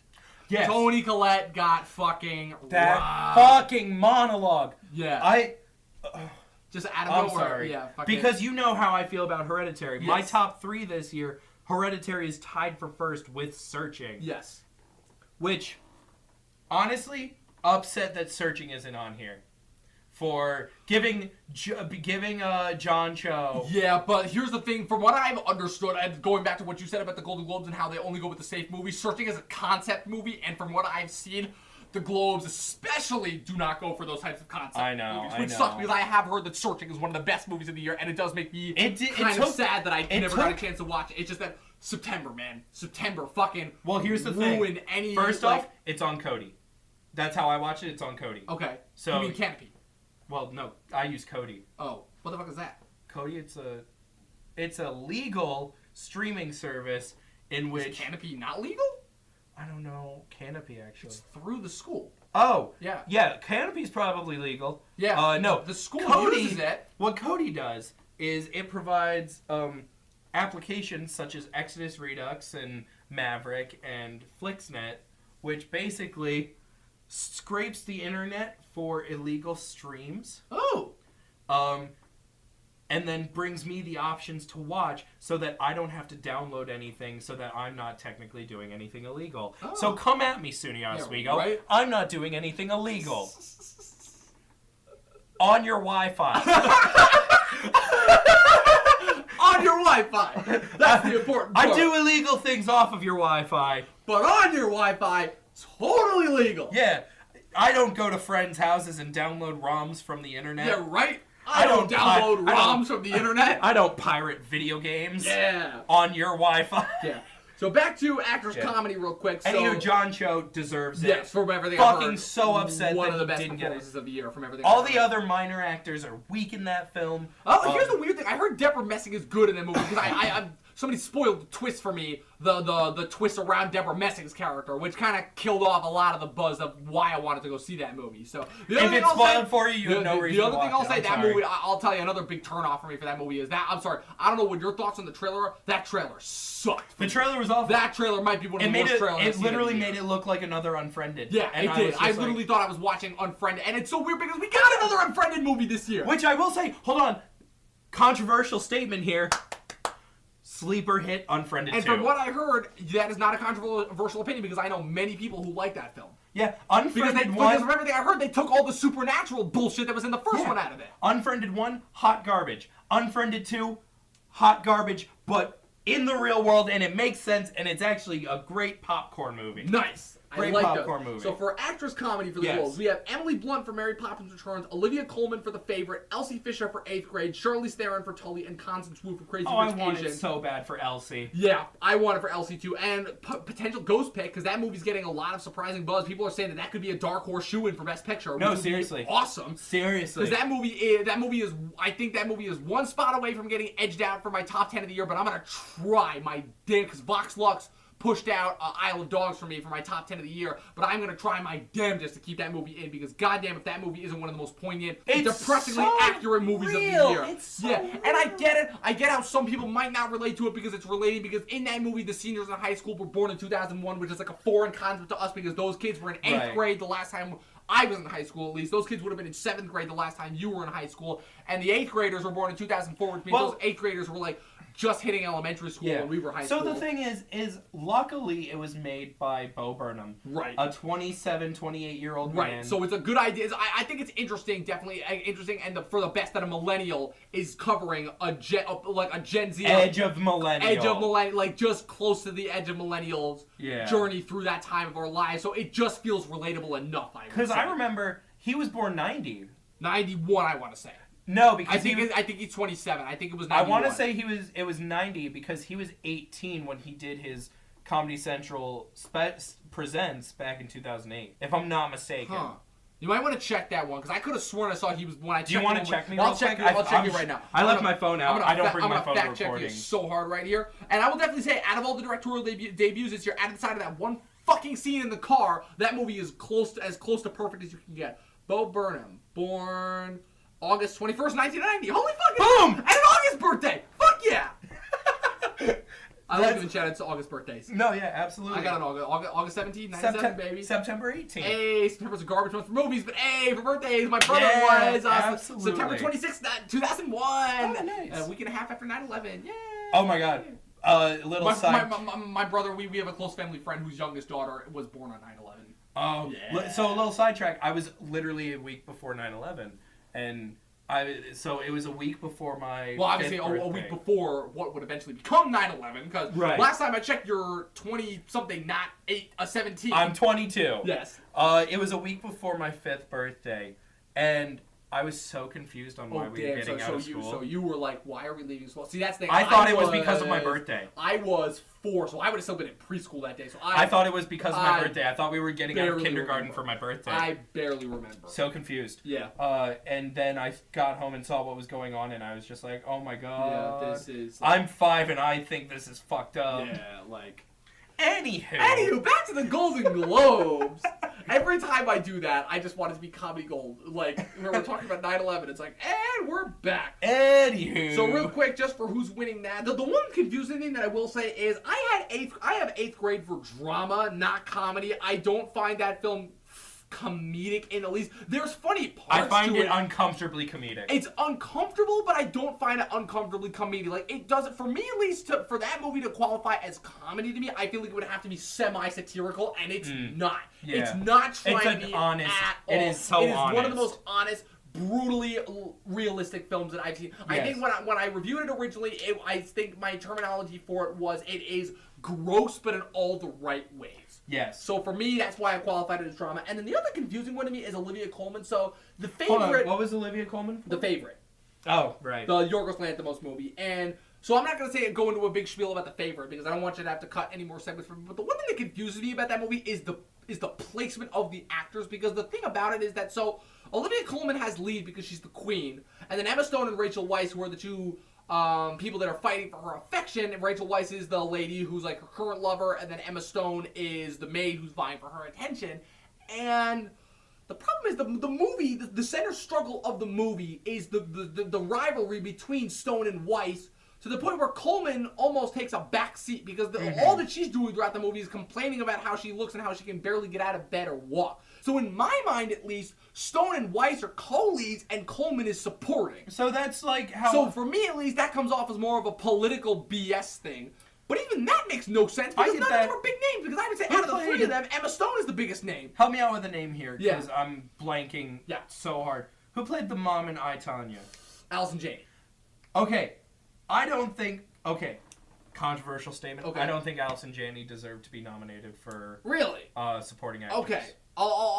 Because here's the thing, I used to think that way, but with me, I needed my I, Tonya rewatch, because when the Oswego Theater earlier this year was playing all the Oscar movies, I went to see I, Tonya again a second time, and that's what led me to put it, because I originally only had in Margot Robbie and Sebastian Stan, and the rewatch is what allowed me to not only boost, because I only had Allison Janney at number 2, I had Holly Hunter for The Big Sick as my number 1 for the longest time, yes. and the rewatches would not only allow me to put Allison Janney as my number 1, but also allowed me to put in Paul Walter Hauser, the guy who played Sean, the fat guy, also in for supporting actor comedy, because that is one of the most underrated breakout performances of last year. So, personally, yes, I think that Allison Janney did not deserve the Oscar. Okay.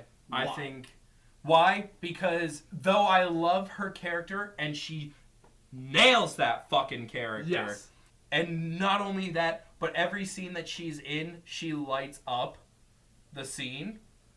I think that the woman who played the mom in Lady Laurie Bird. Metcalf. I had a feeling, deserved and that it was more. and that was a big thing. That was like the big divide in terms of the Oscars. Were you a Metcalf or were you a Janie? In terms of supporting actress, because everybody knew it was going to be between Metcalf and Janie, no matter who else got And nominated. I'm sorry, it's Laurie We were Metcalf sad that in my Holly mind. Hunter and Tiffany Haddish missed out because the big ghost pick for last year for supporting actress was surprisingly enough was Tiffany Haddish for Girls Trip. Right. Because everybody was saying how she was like a shoo-in. Hey, you know, that's the thing is everyone did an amazing job. But Yes. when you have Allison Janney and Laurie Metcalf duking it out in roles that were fucking suited for them, Yeah.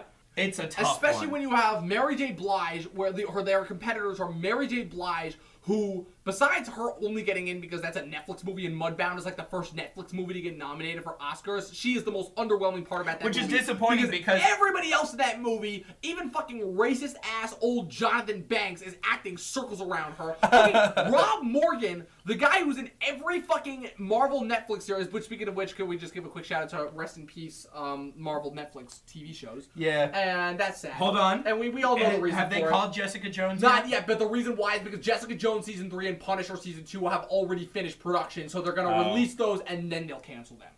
Okay. Because and I found out the reason is because Netflix is not getting the views to back up justifying continuing to produce their shows. They're expensive shows and they don't own the rights, and Netflix is really hunkering down on getting rid of any material that they don't own the rights to. So yes, it is partially Disney because of the streaming service, and Netflix doesn't want to have to compete between... Well, no, so Disney came out and said they will not be bringing any of those fucking TV shows because they're to not their going to streaming put services. R-rated shows about people who would get stabbed through the face and Because shot Disney has brutally. no balls. Yeah, no, it's not because they don't have no balls, because they they were behind Touchstone Pictures back in the 90s and early 2000s. It's because Disney Plus is going to follow the rest of their brand, their mainstream brand, and that's going to be a continuation of Are you gonna the shows. What they'll do, if anything, with these shows, if they choose to continue the shows at all, is they'll put them on either FX or Hulu. That's what they'll do with them. right now? Because Hulu is a co-production between Disney and Fox. Yeah. Quick question: are you going to get Disney streaming service? No. I'm going to wait for that shit to come onto all my sites and I'll watch it there. I am not going to Fair put down enough. the money. If my family puts down the money for Disney Plus, that's a different story. But me personally, Now, will this change your opinion if they put all of those old Disney Channel original movies? nope.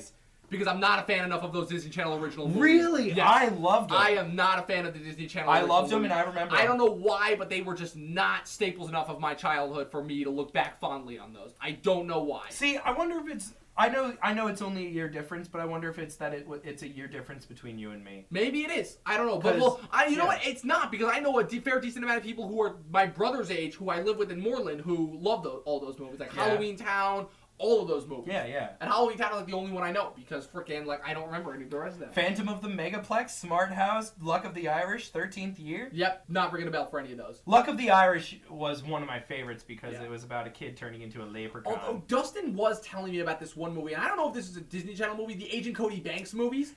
It was Were a those Disney Channel. Okay. But, oh my god, I remember those Because the biggest thing movies. that he was saying is because, so famously, mine and my friend Dustin Mason's, which, again, shout out to Dustin, who is one of the guy who I've told you about is my lifelong friend from back home. Yes. Is that famously, mine and Dustin's, a movie that famously made my top 5 worst of last year. I don't think it made his top 10, was Kingsman: The Golden Circle.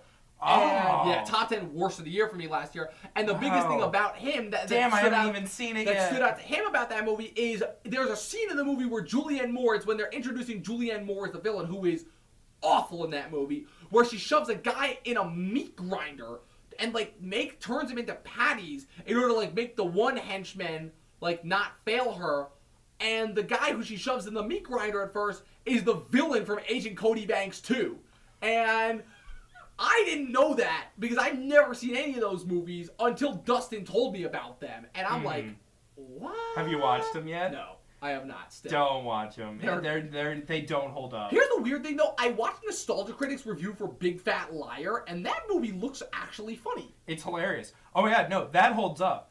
And it's that and Malcolm in the Middle that make me really sad that Frankie Muniz got into that. Losing his memory. Is losing his memory and he got into that That's- car. It was a car accident, right? Yeah, because of all the NASCAR racing that he's been doing. Yeah, and he's losing his memory, and he's openly admitted in interviews that he doesn't remember filming any of Malcolm in the Middle. Yeah, which is so fucking tragic when you think. I wonder if he watches it now and just is like. I mean, hey, if I were to look at that, I would look at that as a plus. Where like, hey, I can go back and watch this and have a completely new like vantage point of it. Yeah, I don't remember. and not just that, but go. I wonder if like any of it just like flashes in his mind, like being there with Cranston like, that's just nuts. You know. Like, and can we also like? I know it's been talked about to death, but the Cranston going from that to Breaking Bad is like what a fucking career trajectory for this man. Right. Also, real quick, just bouncing on Breaking Bad. Have you been watching Better Call Saul recently? Yeah. Because I am famously one of the people who is waiting for it to be done because of how tight and consistent of a bit of a story Vince Gilligan is able to tell through a TV medium. And I've only seen the first season, and I've heard that it's only been getting better and better. Like season 3 and 4, I've heard it absolutely has. Top-notch. Sadly enough, I've been falling in and out of it. Only, which is one of the worst ways, and I will admit this.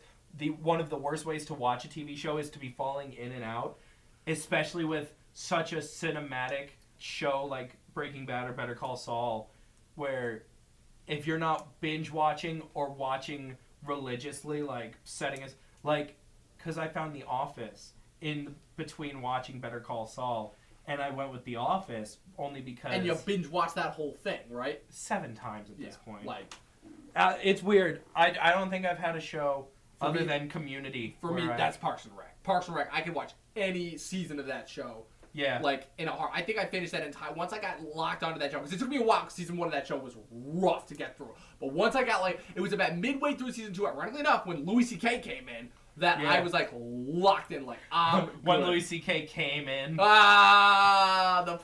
Ah! Got him! He masturbated in front of women, and it's a bad thing! And it's hilarious, but still... Also, don't do that, asshole! Right. Fucking, it's so funny, too, because obviously now, famously, like, Kevin Hart is hosting the Oscars, and Chris Rock made a tweet about that, but we were making, like, a joke thing, it's like, yo, who should we get to play the Oscars? We were all, like, throwing out, like, fucking controversial choices, like, somebody said fucking...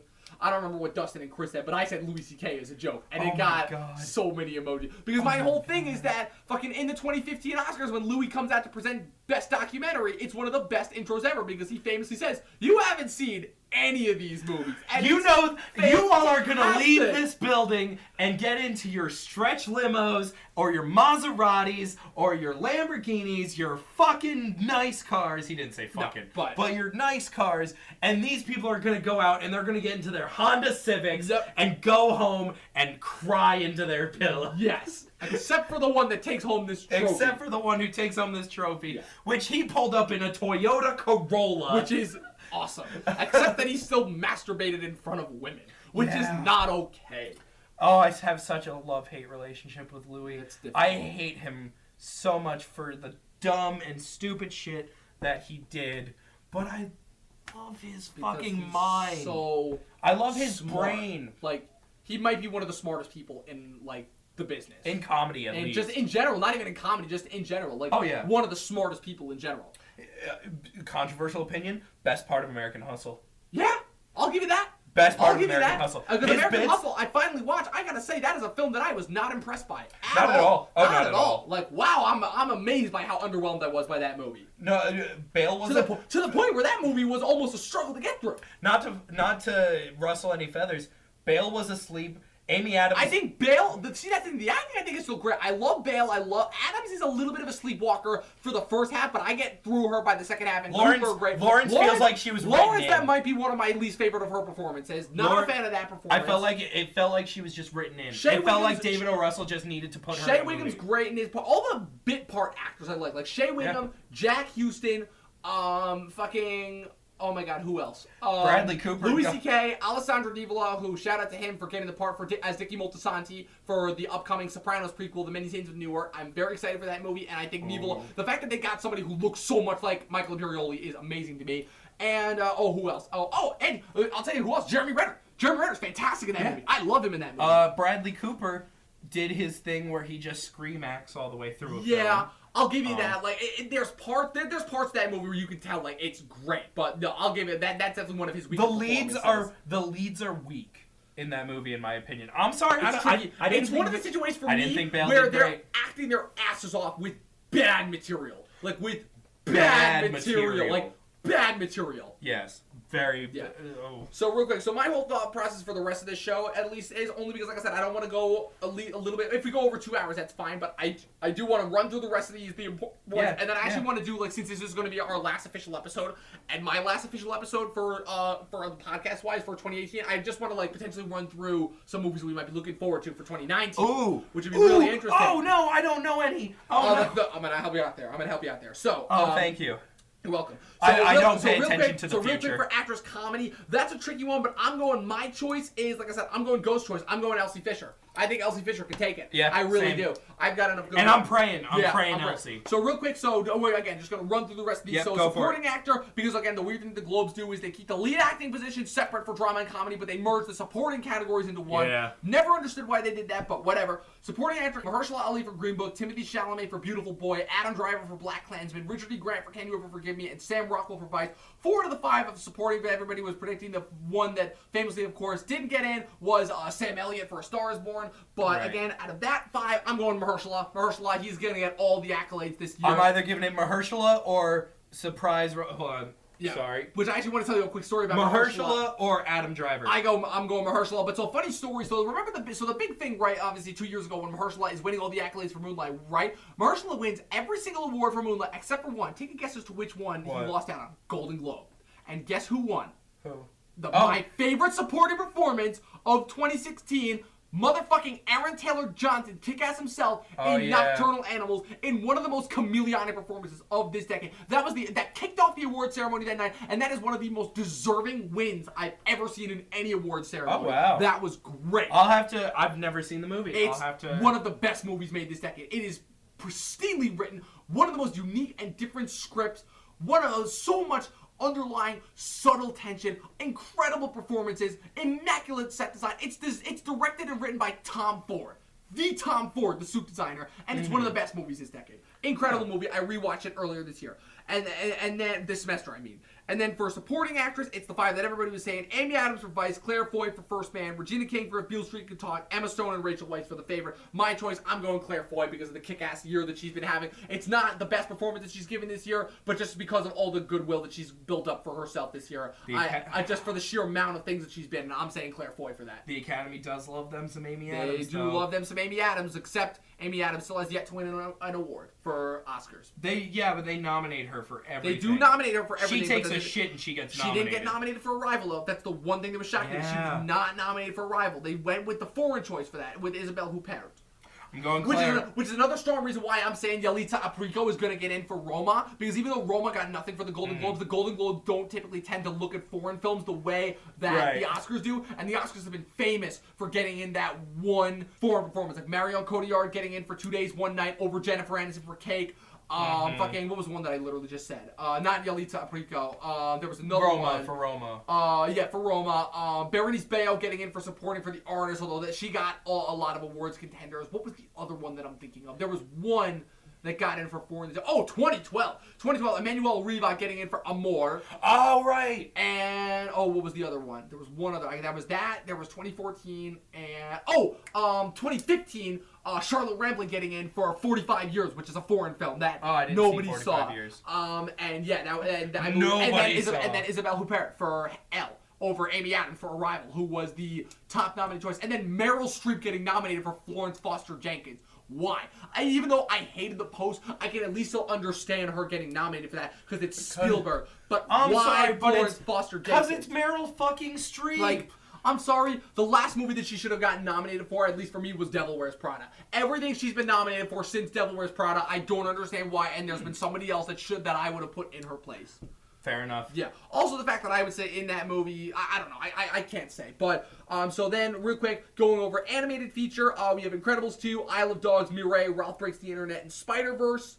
Into the Spider-Verse. Even though Into the Spider-Verse I'm hearing amazing things about, I think we can say my safe bet is Incredibles 2, because Incredibles 2, I think, is the most popular animated film this year. I would say. So I could see it getting that. And it's also, even though I'm not a fan of it, I don't think that movie's as good as everybody says it is. I think that... Oh, I hated Incredibles 2. Yeah, I'm not a fan of that movie. And I will openly say that and argue that with it's anybody. the most well-liked of the Pixar sequels that have come out so far. So I would definitely say that in terms of animated feature, I could see that winning. Even though, from everything I've heard, Into the Spider-Verse is amazing. And I can't wait until next week. I also heard Ralph Breaks the Internet was a hot mess, I heard, in that movie. So yeah, animated category. Another weak year for animation. Yeah, it's... Unless they do give it to Wes Anderson. Yeah. Like, I'm sorry, when Teen Titans Go to the Movies is one of the best animated films of this year, that's a problem. That is a problem. But the award ceremonies have already made it very clear that they are prejudiced against animated DC films. But animated Marvel films, like I said, Big Hero 6 won a couple years ago. Into the Spider-Verse will get all the award nominations this year. So, hey. Into the Spider-Verse... I hope to Christ that movie's as good as everybody says. I think it's going to be amazing. Fingers crossed, because the voiceover talent, like, oh my god, Shameik Moore, Jake Johnson, Haley Steinfeld. I have this weird thing where I've been becoming attracted to animated characters. I've said this before. It started with Elsa in Frozen, and it continued with Judy Hopps in Zootopia. I know that's encroaching into bestiality territory. You're a furry. Care. No, Dom's a furry. I'm not a fucking Confirmed. furry. I promise I'm not a furry. But I'm telling you, like, when fucking... That's the clip. When Spider-Gwen shows up in that Into the Spider-Verse trailer, she pulls off the hood, I hear it's Haley Steinfeld's voice, and she starts banging on the drums. My fucking god, I almost popped a boner right there. I'm not ashamed to say. Dom is way more attracted to Spider-Ham than he is Spider-Gwen. I'm attracted to John Mulaney, and I love the idea that he's voicing Spider-Ham. I also love the idea that Nicolas Cage is voicing Spider-Man Noir, because from everything I've heard, those two completely steal every scene in their movie. But besides them, Brian Tyree Henry continuing off his winning streak this year as his dad. Who's doing Penny Parker? Penny Parker is she's a lesser-known character actor known Kimiko Glenn, and the only reason why I know her name is because she had a recurring part in the DuckTales reboot this year, which is, hot take, fantastic. Oh, yeah. One of the best animated things that came out of this year. Absolutely incredible. One of the best reboots I've seen in a while. Can I real fast? I feel like I'm going to get flack for not liking Incredibles 2 and saying that I hated it. I already have gotten flack. Can I explain why? Absolutely. Okay. Because I'm mostly going to agree with you on every one of your points. So, I don't know, because my take isn't... I think it was amazingly animated. Yes, the animation is great. Beautifully done film. Yes. I think the story for the writing for what they were going for... Awful. See, hold on. I think the writing for the story that they were telling was okay at best. Okay, you know what? I'll give you that. Okay.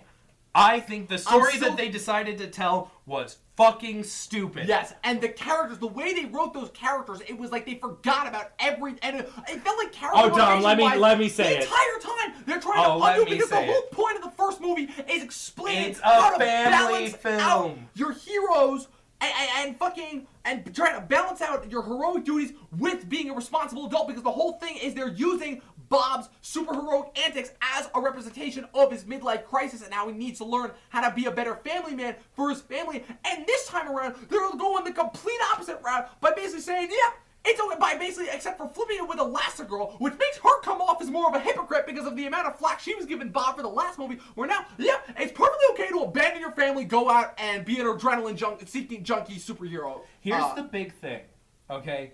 Incredibles was a film about family. Family first. It had the superheroes. Not even just that. And the superheroes. Not even just family first. But it is a family film. But working together as a family unit. It's why that movie keeps getting called the best Fantastic Four movie that Fox never made. How the fuck are you gonna go and make a sequel that is specifically about one member of the family when literally that was the entire point of the first movie? Yes. Was to not make it about one person. And do you want to know the funniest thing? The funniest thing about you is that you and I might be the only people who think that way, because everybody else thinks the opposite, where where their biggest complaint about the first Incredibles is that it's too much of the Bob Parr show, versus in the sequel, everybody gets an equal amount of screen time. I'm like, what the fuck was Dash doing in the sequel? Name me one thing that Dash actually did in the sequel besides yelling, "Okay, Dad," every 3 fucking seconds. Yeah, I'm sorry, but one, it's a Mary Sue story. Yes. It's pushing a on woman... both instances for both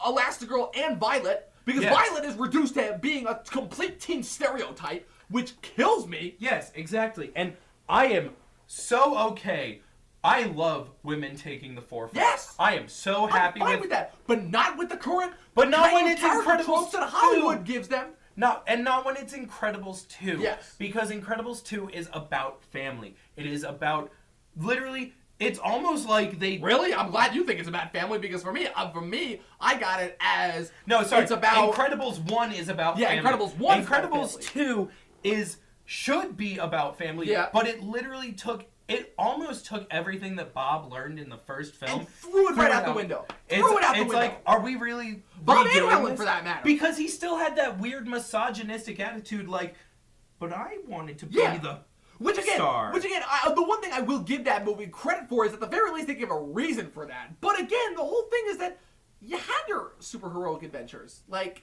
honestly. And also, I think quick question, only because like this is a thing that some people have. Like, this is like a really 50-50 split, and I'm like, it's not a direct problem with the movie. The idea to have it, even though obviously it's 14 years later, to have it take place directly after the events of the first one, I feel like, in hindsight, talking about all our problems with the character motivations, in essence, in hindsight, that choice ends up making it worse. Because if this had been several years down the line, I feel like the choices made in this movie for the characters would have been perfect. But because it takes place right after, that's what ruins it. That's what makes it feel so forced, because it makes the character motivations feel completely, like, thrown out the window. I feel that it was okay going right at one movie to the next in chronological order, because I love the idea of taking characters who have their own separate goals and their own separate, Bob's trying to get back to the glory days. Helen's just trying to, fucking work with him and make him realize he's a father and he needs to be responsible. Right. You're a father now, Jordan. You're a father now, Jordan, and you have to be here for your daughter. And fucking great. And it's about the kids sort of, finding who they are. Finding their identities. Learning to accept themselves as superheroes, and learning to come to terms with the fact that they have grown up in a world where they have, again, it's the X-Men thing, where they have grown up in a world where they have been told that their gifts are problems, that society will view them as monsters. And guess what? Everything you just said is a more interesting second film than anything that was in the second film. And fucking Jack, they turn into a punchline. Yeah. Jack was a very interesting character because he's a jack of all trades. Yes. And literally... And the fact that there's a reason, everybody complained and they love the short film that Brad Bird made from the first movie of all the cut out Jack scenes of him terrorizing the babysitter. Everybody loves that. But there's a reason why that wasn't in the first movie, because it would have been too distracting and wouldn't have contributed to the plot in any way. And it works as its own little separate thing. Yes. It doesn't work as a B plot to a movie. Right, because ultimately what does Jack's B plot contribute to? More zany hijinks and him helping them stop the bad guys in the end. I think wow. So the main thing that it contributes to is Bob's struggles with being a house husband. Right. And again, what does that show? Oh, babies are difficult to deal with. And fucking shit. Yeah. But guess what? If it had been him being optimistic about it instead of fucking giving in, that would have been one thing. I would have even been so. You know what would have been really cool? Allow Elastigirl to go out and be, have her be the main focus of the main storyline and have Bob be the B plot. I'm fine with that. But don't make Bob a bad father. Right. I think had Bob just step up and be like a good dad, like maybe struggle a little bit in the beginning and then turn into a good dad, that's fine. But all the way through, it feels like he's tripping on his feet all the way into the final moments on the boat. And another big thing that I had a problem with is that even though, he was a little dim and obviously, he fell for Syndrome's plot, but there were two things that went for him in the first one. Bob shows that he is not an idiot. He defeated the Omnidroid the first time with his smarts because he knew that his strength wasn't going to be enough to take it down. And the reason why he fell for Syndrome's thing is because fucking 40 superheroes before him fell for that and died in almost the exact same way. And in fact, he survived because he was smart enough to play on Syndrome's weaknesses and invulnerabilities because of the connection that he had with Syndrome. And in this movie, he's reduced to it's the Joss Whedon Captain America thing. He's reduced to his base elements of his personalities of being a thundering dumbass. He is! No, you're right. You are completely right. And so, for that reason, I would love to give it to Isle of Dogs. Yes, By I the would way. absolutely. Out of those 5, and like I said, I can't technically qualify because I haven't seen 2 of those because I haven't seen Into the Spider-Verse. But of those movies, I would absolutely give it to Isle of Dogs. Yeah. Isle of Dogs is still one of my favorite movies of the year, even though I know that a lot of people don't enjoy it. So we're running out of time, so let's just speed through the last couple of these. So I think we'll do director, and then we'll just do the main ones for TV, like drama and comedy. Then that'll be it. And then we'll go on to 2019 movies 2019 and some of those trivia questions. Trivia questions, And then we'll end it with the sad thing. the sad thing. Even though it's like a month later, still. Yeah. So director, we have Bradley Cooper for Star is Born, Alfonso Cuarón for Roma, Peter Farrelly for Green Book, Spike Lee for Black Klansman, and Adam McKay for Vice. I say, so here's the big thing. Here. Bradley Cooper is obviously the favorite for directing, but my whole thing that I've been saying just in terms of This how is his people contribute. debut, right? Debut, yes. My whole thing with him directing in terms of Oscars is that I always said that he's going to win one, either directing or acting. He's not going to win both because from everything I've heard about Roma, which hits Netflix next Friday, a week from tomorrow, I have heard that Cuarón is the shoo-in for winner this year for Roma. Yeah. That's what I've been I haven't hearing. seen I've never seen Roma. Well, I mean, it hasn't come out yet. Well, so. of course. Yeah. But I don't know if... So that's why someone on this list would have had to have seen Roma. That's why for the Globes, I say that Cuarón stands a very strong chance of winning, even though they could go the easy choice and give the double to Cooper as well. They could give the double to Cooper. I could see them going for McKay because he played it safe. Yeah. Even though, like I said, he never stood a shot in hell of winning for The Big Short. No, yeah, you know, which... I don't remember who won directing that year, because Inarritu back-to-back. No, I know Inarritu won the Oscar, but I don't remember if Inarritu won the Globe as well. Because remember, I don't think Inarritu won the Globe for Birdman. I don't think. Inarritu... I don't think Inarritu... Did he? Did he? Because... No! Because Duvernay was nominated, Fincher was nominated, what else was that? Anderson and Linklater were the other two. Inarritu may have won. I think it was Inarritu because they weren't going to give it to Linklater. Wait, did he win? Was it screenplay or directing that he won? Because he only won one that year. He would have won. He would have won directing. You think he got directing? I think he got directing because they wouldn't have given. I'm sorry, Boyhood wasn't good. I agree. Boyhood is overrated. But no, so you think I say it could. I say it's between Cuarón and Cooper for winning. And I see McKay coming out of nowhere. Man, and you could be totally right, but right now my money's on Cuarón. All right, best screenplay motion picture: Cuarón, Davison McNamara for The Favorite, Jenkins for If Beale Street Could Talk, Adam McKay for Vice, Peter Farrelly, Vallelonga. Vallelonga, yeah, that's the thing, because Tony Brian Lee's son, Vallelonga, helped write the script. I say Green Book for that. Oh, okay. Because you said safe choice, so I say Green Book for that. Yeah, I agree. Although it's so shocking to me, Roma getting in for screenplay. That's very interesting to me. Yeah. So then now if we're going to TV real quick, I don't know if you want to go for score original. No. I wanted to do screenplay. So for drama TV series, we have The Americans, the final season, and then we have all new debuts.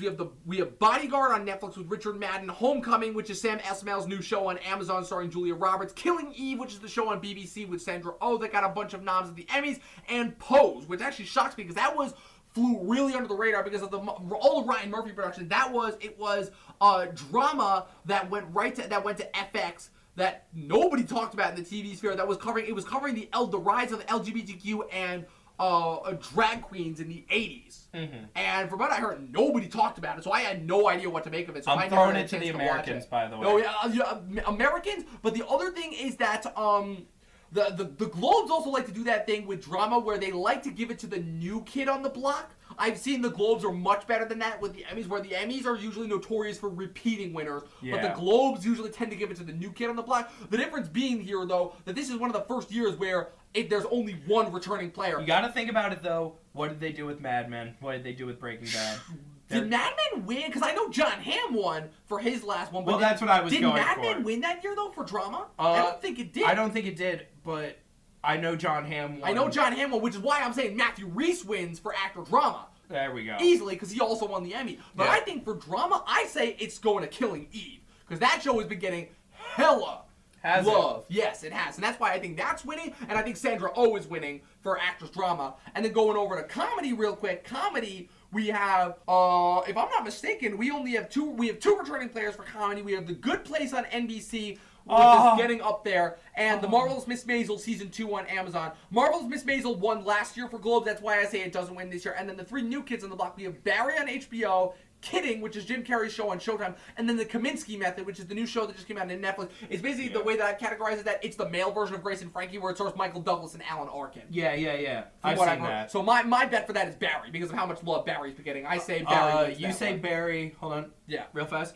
Oh, I want it to be The Good Place so bad. Yeah, I haven't watched The Good Place yet. Nothing is I've so heard much more in the vein. Great things about that show. Nothing is more in the vein of Community than The Good Place. Really, and that's so funny too, because I've heard, because it's the same guys who did Parks and Rec and the Michael Schur and Dan Gorman, well, and, yeah, and it's also it in the includes vein sly, subtle nods to Parks and Rec. I've heard. It's as if you took Parks and Rec and mixed it with Community and a dash of The Office. And from what and like mix it with the setting of what was that Brian Fuller show that was on Showtime years ago? The one about the girl that died and she had to join like the Grim Reaper task force. I cannot remember what it is for the life of me, but it was one of Brian Fuller's. It was one of Brian Fuller's first productions. He did it in 2004 because he did Pushing Up Daisies after that. Then he went to NBC for Hannibal, and then the most recent thing he did was American Gods, which he just famously left.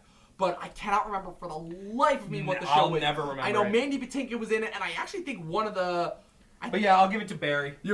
Barry's taking it. And then I want it to be The Good Place, but it won't. For acting drama, again, mostly new kids on the block. We have Stephen James, Richard Madden, and Billy Porter coming in for their shows. Stephen James for Homecoming, Richard Madden for Bodyguard, and Billy Porter for Pose. Then we got Jason Bateman for Ozark Season 2, but let's face it, Matthew Reese is taking it for the Americans. Matthew Reese in a heartbeat, because from everything I heard about the Americans final season, and it really kicks me because Americans, I heard, is a show that I really wish I had gotten into. Sit down and watch it. I feel like to sit down and watch it, I would run into the same problem that I run into with Mad Men, with Lost, with Dexter, where I just get, I take a break to go to a new show, and I get distracted because I left off. I got 4 episodes into Dexter season 4. I'm 3 episodes into Mad Men season 3, and I finished Lost season 3. Oh my God. I have not touched them since. Not gonna lie, you're better than me. And they You're took better Lost than me. off of Netflix now too. You're better than me. Couldn't even get through the first season of Mad Men. Really? It's such a slog. It's a slow burn, but the writing and the character development is so fucking good. I've been told I need to God, hold out through the first 4 episodes. You definitely, because once you get into it, it's the same reason I feel about awesome. It's the same way I feel about Walking Dead. It's fucking awesome. Can't get through the first 2 episodes of Walking Dead. Never been able to. And that's so funny too to me, because for me the first season of Walking Dead is one of the best Oh seasons yeah, well because it's Frank Darabont. And Frank honestly, Darabont. like I said, with what The Walking Dead has been doing for the last couple of years, I look back with rose-tinted glasses on season 2, which is famously a season that everybody hated. I'm like, compared to what came after with all this dragging their feet that they've been doing, season 2 is looking pretty. So I want you to have that opinion after you watch YMS's review of Walking Dead seasons 1 and 2. He does a 4-part series on specifically why season 2 is not good. Okay. And he backs it up so well. All right. If he's as good as he says it is. Okay, so real quick, good. so fast forwarding. So going to actress drama, Catriona Balfe again for Outlander. I feel so bad for this poor actress because the fact that Outlander has been completely ignored has been completely ignored by the Emmys, and the Globes have been the only one giving this show love, and I've heard it's a great show. I don't know what it is with the Emmys and Star TV series, because American Gods is one of the best shows of last year, and that got nothing from the Emmys. Sleeper Elizabeth Moss. Yeah, Elizabeth Moss, no, because she's won for The Handmaid's Tale. I believe she won. But no, she won. But I'm saying sleeper because she's in a category against some strong fucking women. Okay, so you'd say she's sleeper for winner this year. Yeah, when I say sleeper, I mean as in could win. As in could win. I think people aren't looking at this person. And the only reason why I say that you're wrong there is because she has gotten so much critical acclaim for it. She's won an Emmy. The show won the Emmy on its first outing. It still got nominated, even though season 2 wasn't as well received as season 1. Of course, in the grand scheme of our world and the world that we live in, it is not a sleeper hit. People are giving fucking love to this show. And I give fucking love to this show. I love Handmaid's Tale. I will say, though, in that category, you've got... Yeah, so we got Catriona Balfe for Outlander, Elizabeth Moss for The Handmaid's Tale Season 2. I think Outlander's on like its 4th season now. Yeah. Sandra Oh for Killing Eve, Julia Roberts for Homecoming, and Carrie Russell for the final season. The Americans, like I said, because of the amount of love that Killing Eve has gotten, I say Sandra Oh. I could be totally wrong because I've guessed Golden Globe winners based off previous Emmy wins before, and then fucking the Night Manager came in and won everything. That was Hiddleston, right? Yeah, Hiddleston.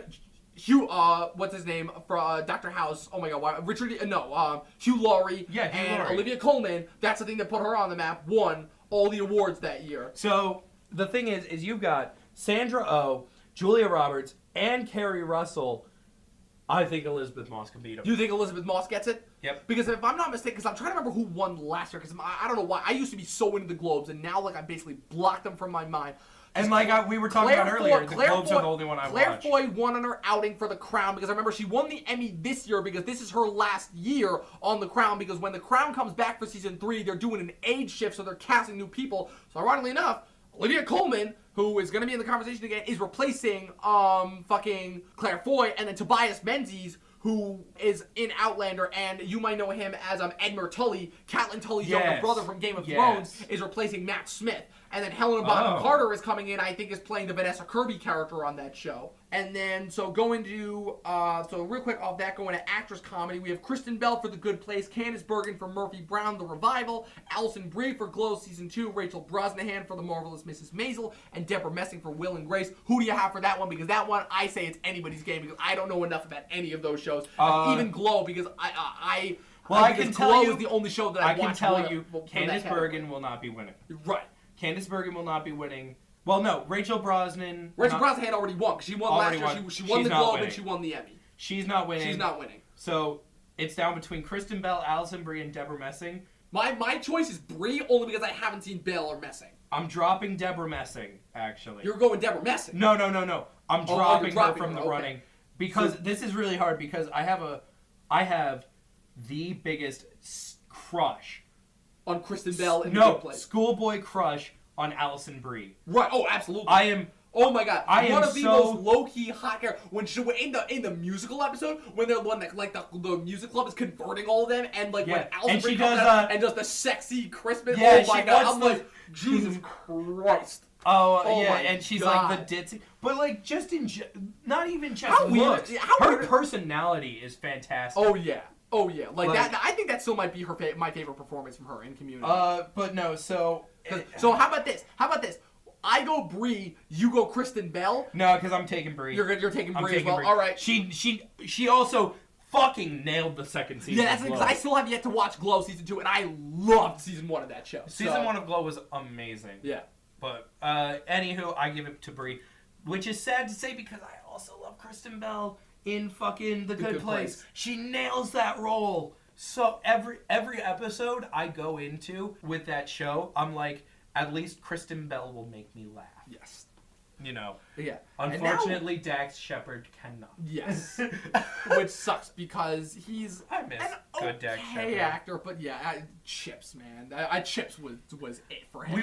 We actually watched Idiocracy a little while back. I still have not seen that movie. Oh my god, you want to talk about... Okay. Oh, wait, I have a question. Because I've seen the trailer for that movie, and it's a mid-2000s comedy, so I can understand if it's a little exaggerated, but obviously, like I said, going back to Adam McKay real quick, an absurdist comedy, with how absurd that movie is and with how ridiculous things are now in the age we live in, is that movie accurate to where we're going as a society? No. Okay. And can I explain why? Yes. Because it's Mike Judge. Okay.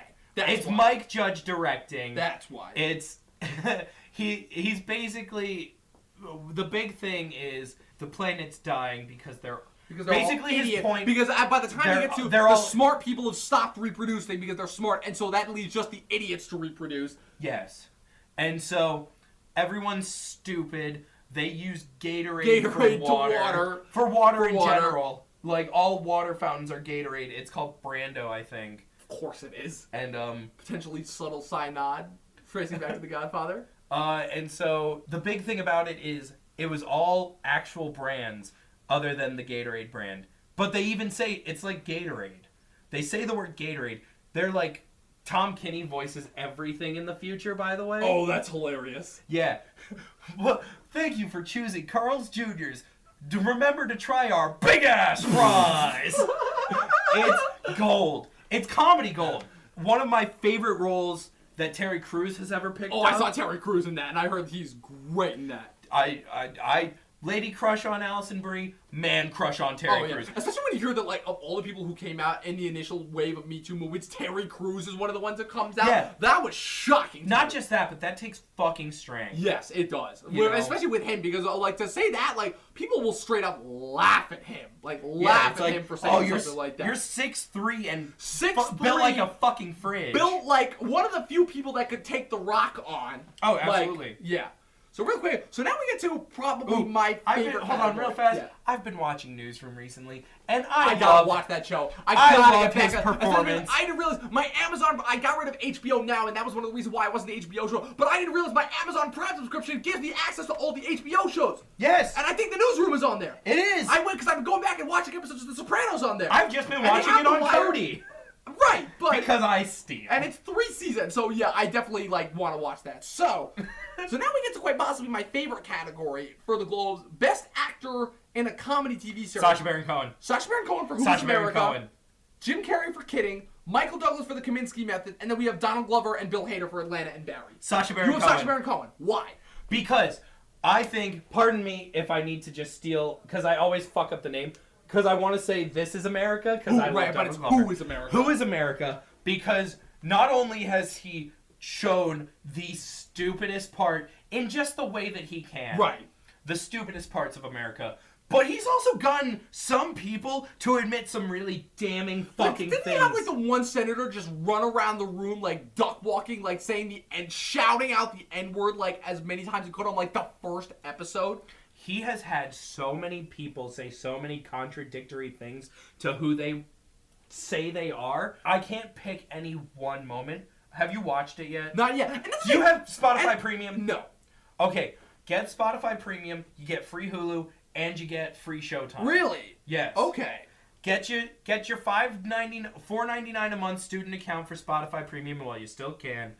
Get Hulu, get Showtime, watch that.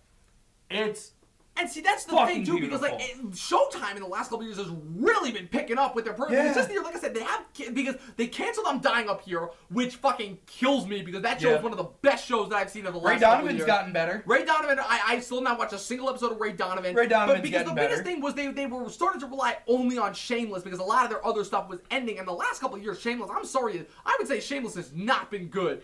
Okay, here's the Over thing. the last couple of years. Here's the thing.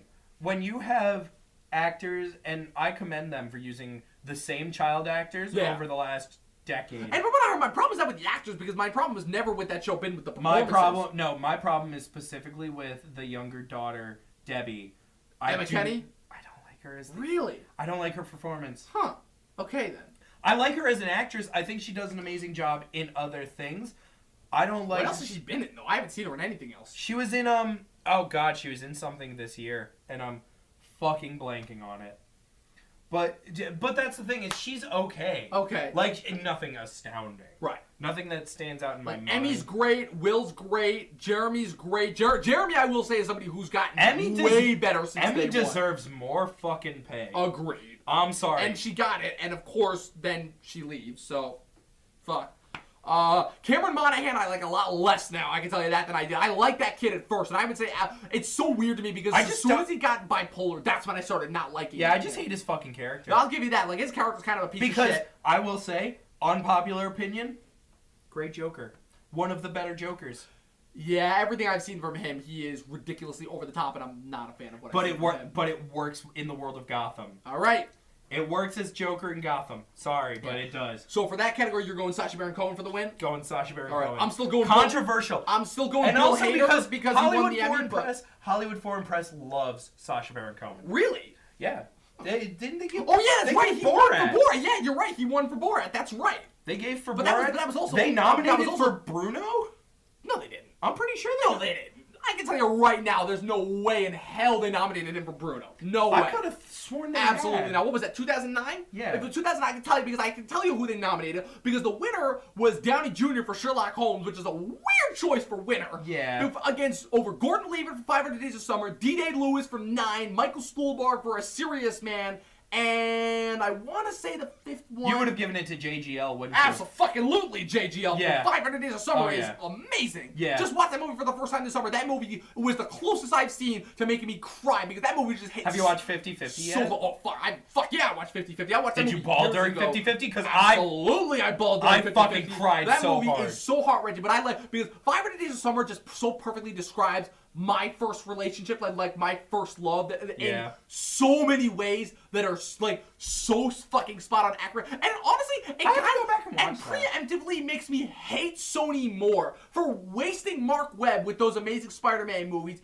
after he nails it with arguably one of the best rom-coms I've ever seen, because romantic comedy is traditionally one of the genres that I cannot stand. It's that, and specifically slasher horror movies are my two least favorite genres of film ever. Like, I've traditionally come away from like really being against any genre, because for the most part I've come around, because a lot of what I'm seeing now is the shift kind of away towards strict genre choice, where you see a lot of blending of genres, like Hereditary would be one. But in terms of like just strict genres that I can't stand, rom-coms and slasher horrors. Which makes me happy when I see something like 500 Days of Summer or like The Big Sick that breaks a lot of those conventions and actually really makes me fall in love with and appreciate it. Whether it be for the character choice or mostly is for the script. Now, is it hold on. Because is it slasher horror in general, or is it current slasher horror? It's both. It's both. Scream? Because I've never seen Scream. Okay. But I'll tell you the difference. You You know what makes Scream, if I were to watch it? It's a parody. It's the same thing they made Cabin in the Woods. It's a parody. Hold on. Genre.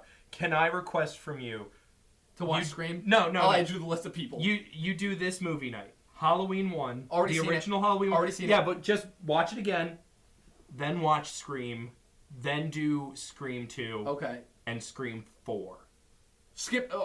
Wait. Scream 2, and Scream 4. Of the 4 Screams. Oh, I've heard. I've already know. Scream 3 is trash. I've heard. Skip. Scream 3 is trash in the universe. Okay. And as a movie itself, it's okay personally, but I'm also someone who loves slasher horror. Right. And I love slasher horror and I say this on my show, Burn Popcorn, all the time. Airs on YouTube. Shameless plug. Anywho, I say this all the time on Burn Popcorn. I say, the best slasher horrors and the perfect way to do slasher horrors is for your setup and your payoff. Yes. You need to have great setup, and subtle setups. Yes. Great, in-depth, but subtle setups. So, there's this indie movie, it's a B movie from the 80s called Mutilator. Okay. And it's a slasher horror, and they set up a few small things in the beginning of it that pay off big moments later in the film. Okay. And it's subtle in that, they're going through, the kid's dad is a hunter, and they're going through his living room in the cabin by the beach. Okay. That they're staying at for the weekend. And they're, looking at all his trinkets on the wall, because he's traveled across the world catching and hunting things. And the big thing on the wall, they make us point out, oh, there's this African mask. There's this triangle that if you throw it at the wall, it's a thing. It pierces things. It's a throwing knife, but in pyramid form. It's a throwing pyramid. Well, I mean, if I'm gonna watch it, I don't want to get too spoiled. I will Oh say no, that. but I will say, they point out a big gaff.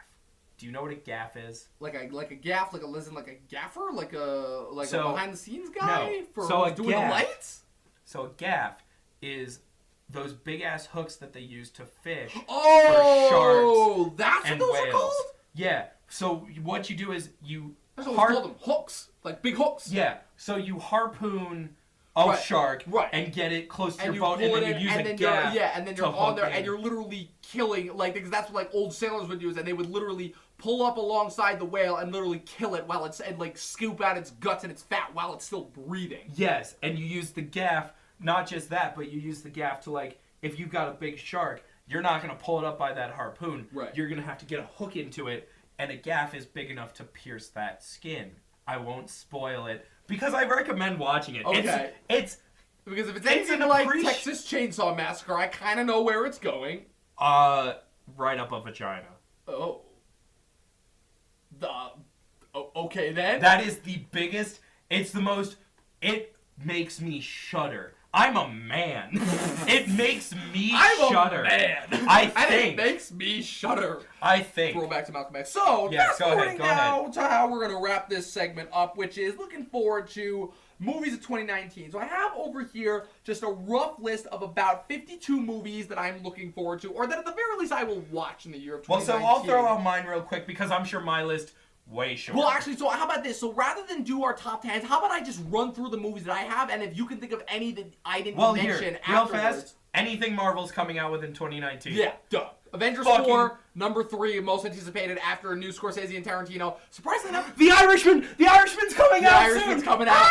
The Irishman, as of right now, supposedly still confirmed for Christmas of next year. Hoping it comes out a little bit earlier, but oh man, that movie. That movie. And new Tarantino, Once Upon a Time in Hollywood. Fuck yeah. I am a little upset with that, man. I'm a little upset with that, man. Just for being Tarantino? Like, well, I mean, generally... I'll add you to the little list of bajillion people. That's the thing that always threw me off is they tried to use the Me Too movement as an excuse to say Tarantino's a terrible person, and I'm like, yeah, that's not... I'll tell you why Tarantino's going to make it through this, because people have been trying to go after Tarantino for years, and nobody's gotten him. Here's the thing, okay? I don't like the... Okay. Because he doesn't care. Because he doesn't care at all about Here's the thing. anything.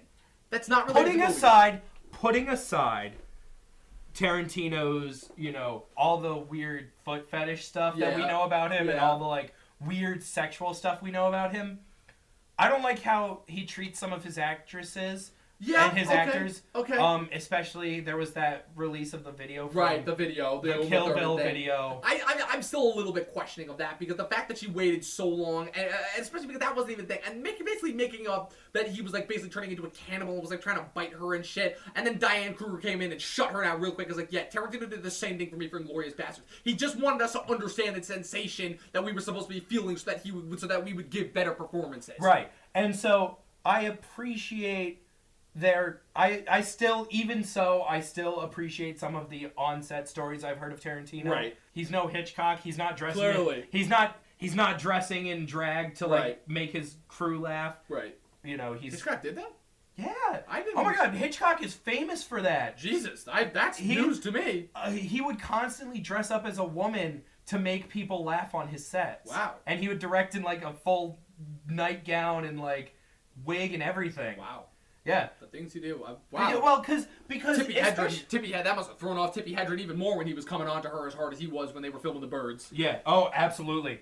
No, seriously. The horror stories I've heard about that, Jesus Christ. You want to talk about somebody who was a scumbag to the people that got on their wrong side. Oh my God. Oh yeah. Hitchcock was that in a nutshell. Yeah, absolutely. And Kubrick? Now, the thing about Kubrick with Shelley Duvall is at the very least he was just trying to get the best take. Afterwards, but that was a situation where, yeah, he's doing shitty things, but that at least I can understand because he's so immersed in his art. Have you heard of any of the shit that he did after the wrap of the fucking The film? Shining? Yeah. The fact that he was like, I am so sorry. Like, he apologized. Oh, I'm sure he didn't mean any of it. No, and he explained, he was like, I did not mean any of it. I understand. Yeah, like Kubrick was a good person. But he was a guy who was so immersed and dedicated to his art that like he would die for his art. Basic human like needs like kind of took a backseat to it. He was a more intense Coppola. Yes. Coppola had a fucking heart attack for Apocalypse Now, and that's there's not a reason for that. Like there's a reason. Well, I was gonna say, and that's not it's because he was pouring his heart and soul into it, and somehow managed to make a miracle out of a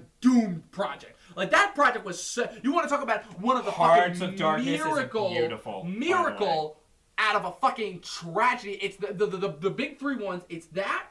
It's James Cameron with Titanic, and I think the other big one is I want to say it's Gone with the Wind. I think Gone with the Wind was the first big one, but I'm not sure. Oh, I'll throw the first Star Wars into that. How the entire set was breaking the whole fucking time, and it was only fixed in the editing. Oh, I haven't heard about that one. Oh my God. Yeah. I was gonna say. I thought that was because of Lucas's direction because his script was a piece of shit. Because Lucas's script, because again the editing saved that movie because the script is a piece of shit. The script's a piece of shit. It's incoherent. Yeah, because his characters are terrible. Yeah, because it's the same fucking thing that everybody complains about with the prequels, because the prequels he had total control over. Yes. But Star Wars he was still a new up-and-comer. Luckily, there were people on that set who were there to say no. Yes. Thank God Ben Burt was there to say, fuck you, no. Yes.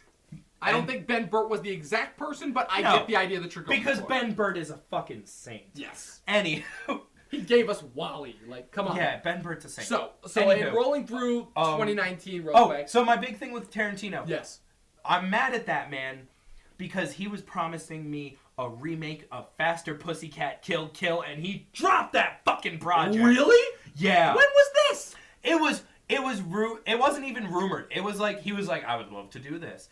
Just like he's always said he'd love to do a remake of Manos. Yeah, I do remember him saying that. Because he does the thing that I have always said... Because he also, his thing is that he is so intensely dedicated to film, and he so is of the mind, like, there's a reason why he's a decent amount of people's favorite directors, is because he is so of the mindset of fuck what anybody else has to say. Yeah. Like, if somebody else has said something about a certain subject, he is against that. Yeah, and if it's a shit movie... And it's one of the reasons and why... if it's a shit movie, he goes out of his way to make it... The Django movies were bad westerns back in the... Like, they were good They were good westerns, and I'm using air quotes, but they weren't the best westerns. Right. You know, they Best weren't no Western motel hotels. beds. Yeah, right? Oh my god, we were thinking at the same time! Dude! This is...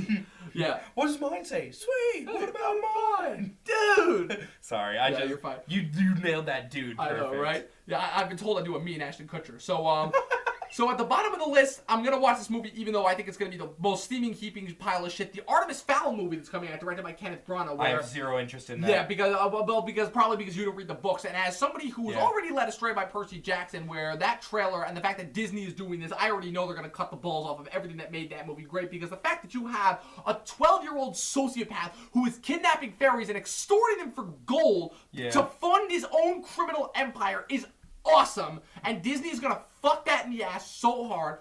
Only one tier above that is Toy Story 4. Then you have The Kingsman 3, apparently this one's gonna be a prequel because he couldn't get Taron Egerton back because of scheduling conflicts with the Rocket Man movie that's coming out that year. Scheduling conflicts, aka Kingsman 2 was a whopping piece of shit. And I think Egerton realized that he was done with the role. Yeah. Like I think he realized after the first movie really he was done with the role. Like, what else does that character have to learn? He's already the coolest. Yeah. It's already Taron Egerton. He's already the coolest. That's one of the things where I was kind of hoping where he was almost going to try to take the mentor role with Kingsman 2, and then that doesn't happen at all. Yeah. And, like, with the American stuff, like, there's a way to make the American stuff interesting. They just didn't do it. So that's why I'm looking forward to it. I will say I do still need to see Kingsman 2. Yeah, I'll let you form your own opinion, but I still have that movie as my number 5 worst of last year. Yep. Then I have Secret Life of Pets 2, which first one I'm rubbed gonna me rope wrong, but I will say though, I know again, Louis C.K. out. I will say Patton Oswalt in the lead, and again, I don't know if this is gonna be the marketing, but that first teaser they released of him in like the vet's office and kind of making that look like a mental ward for pets gave me a few chuckles. I'm gonna wrap these two together though. Because you said Toy Story 4 earlier, and I feel like this is I feel personally as though 2019, other than what Marvel's doing, and other than whatever art films I'm sure are gonna come out in December of next year. Are you kidding me? I've already got a few that what's it called? I've already got a few that are already confirmed to come out that I'm gonna see. Speaking of which, low key for anybody that knows, Under the Silver Lake, directed by David Robert Mitchell from A24, starring Andrew Garfield, which was supposed to come out this year, is online, people. It's leaked online. Watch it while you can. I will say, I feel like 2019 is going to be the year of beating the dead horse. Yeah. Can we just talk about what the fuck? Sorry, are pardon Toy me. Story 4 teasers? We're gonna change that analogy. Beating the dead cash cow. Yeah. I'm sorry, but I actually, I'm gonna be honest. I didn't watch. I don't watch teasers. Ultimately, I've watched one trailer, and it's the newest Captain Marvel trailer. And that trailer stunk. If you want my honest opinion, it stunk. And I'll tell you my biggest problem is because I think Brie Larson is gonna pull a Jennifer Lawrence post-American Hustle, and that she just does not give a fuck about anything anymore. Could be interesting. Like everything I've seen, like I don't know if this is just because the trailer is not giving her enough to do because of how it's edited, but she just looks so bored and emotionless and like so checked out of that role. Which if that fucker is supposed to be the Avengers saving grace against Thanos in the next Avengers movie, I'm worried. What I'm okay with. Okay. What I don't like is all the people who are like, she needs to smile more. Why isn't she smiling? I'll give you that. I think that's a bullshit thing. That's bullshit fucking argument. That's a bullshit argument. All right. She's trying to defeat aliens. She has no time to fucking smile. Right. And I agree with you that I think her intense looks turn out to look a bit more bored. It also doesn't help that she looks like that she's another one actress that's going to be 30 and looks like she's 10, like a teenager. Exactly She looks like, Jennifer Lawrence honestly, is. she looks like she could reprise the role from United States of Terra. Or I keep forgetting she was in that. Everyone does. And Spectacular Now. Like, she still looks like she's like early college, and she's gonna be 30 that next year. By the time Captain Marvel comes out, I'm pretty sure she's gonna be 30. She's the same age as Elizabeth Olsen.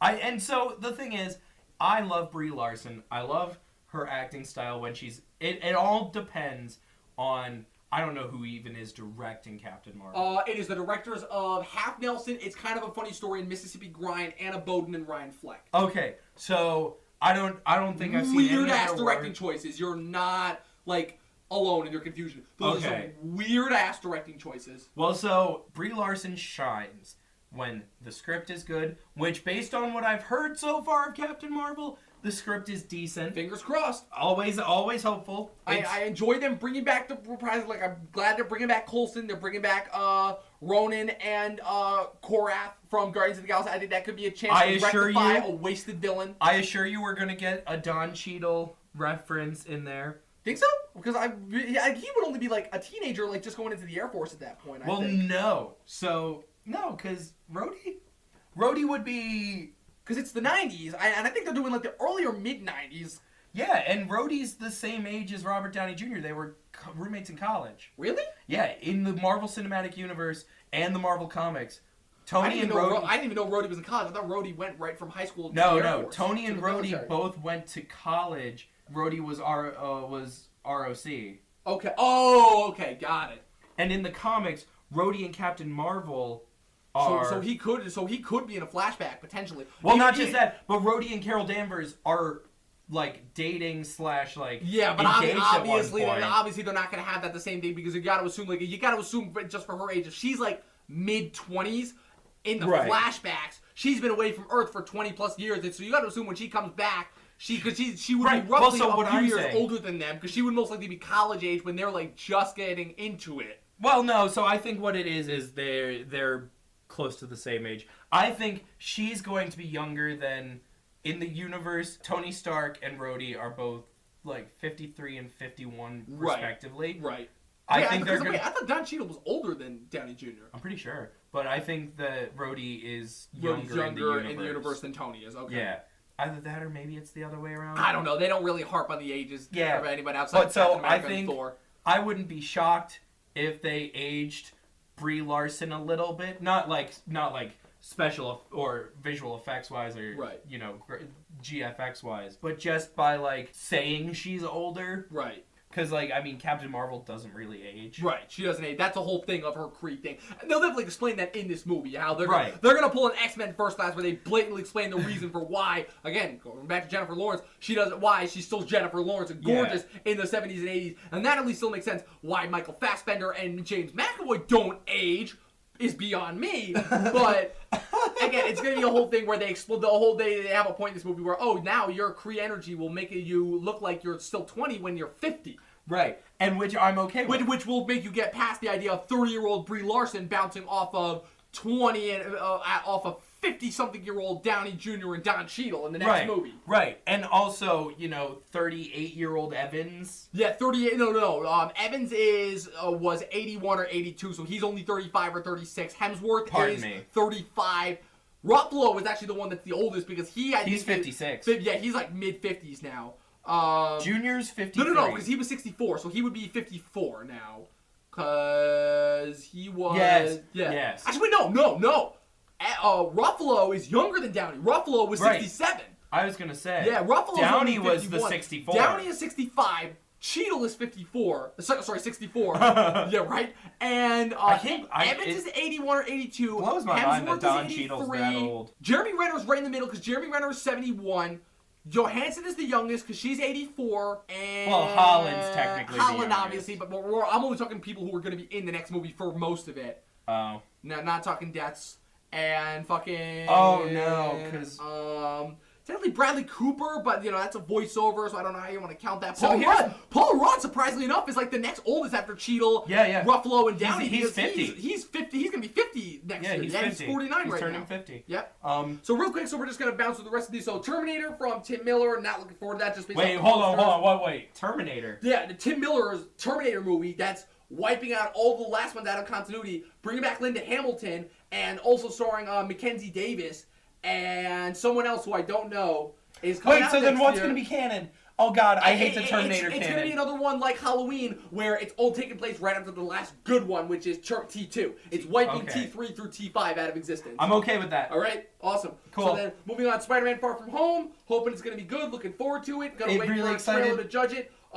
Detective Pikachu. Thoughts, real quick. Thoughts. Oh, really excited for it. Yeah, surprisingly, it's Happy Time Murders with Pokemon, but I'm interested in it. Garrett's going to hate me. Turn my brain off, Yeah, movie. and turn the brain off movie. Exactly. I think Popcorn. I think A the effect, I popcorn think movie. the effects for the Pokemon look great. I love how they're mixing that I with the world. hate Jigglypuff. Yes, agreed. But I think the gag that they have with Mr. Mime in there is great. The and Mr. I Mime shit. love the design for Charizard. The Mr. Mime shit If I can made just me geek out for a lose second, it. I am a huge fan of how they designed that Yeah. Charizard. Oh, and how they absolutely. used it. And I'm also going to be very interested with how they incorporate the Pokemon into the world. And I love the fact that Ryan Reynolds is voicing Pikachu just because he's going to make fun of it in Deadpool 3. Yes. If we get Deadpool 3. We're getting Deadpool 3. Yeah, but it's going to be PG-13 because it's going to be in the MCU and it's going to be because Here's the thing. I have a theory. okay, We're going into Charlie's conspiracy I like theory your hour. conspiracy theory hours. Okay. This podcast I is gonna think- be 3 hours long. I love it. I know. We're already at We're 225. already at 225. Here's the thing. We're longer I than think- Goodfellas. Fuck yeah!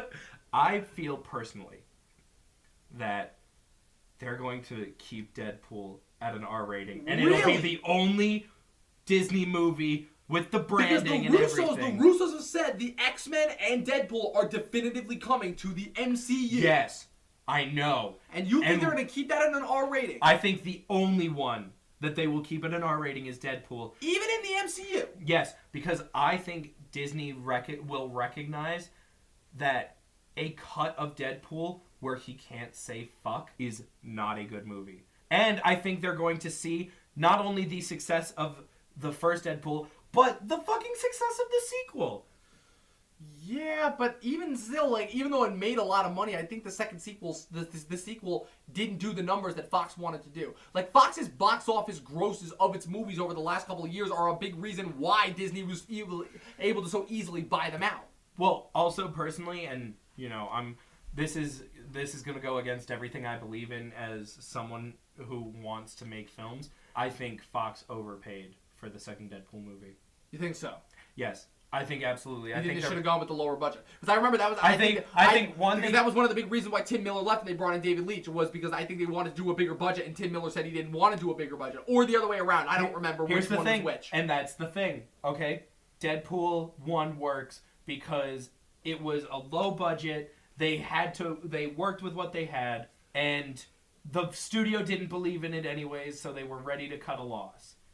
Then, fucking Fox got money in its fucking eyes, like it always does. Yep. And it shit the bed money-wise in 2017. Which is a why, fucking shame. Yeah, which is why, because between Logan, Alien Covenant, and War for the Planet of the Apes, they lost so much goddamn Which money. sucks because they Which lined sucks because 2 out of the 3 of them are some of the best movies of last year. War and Logan.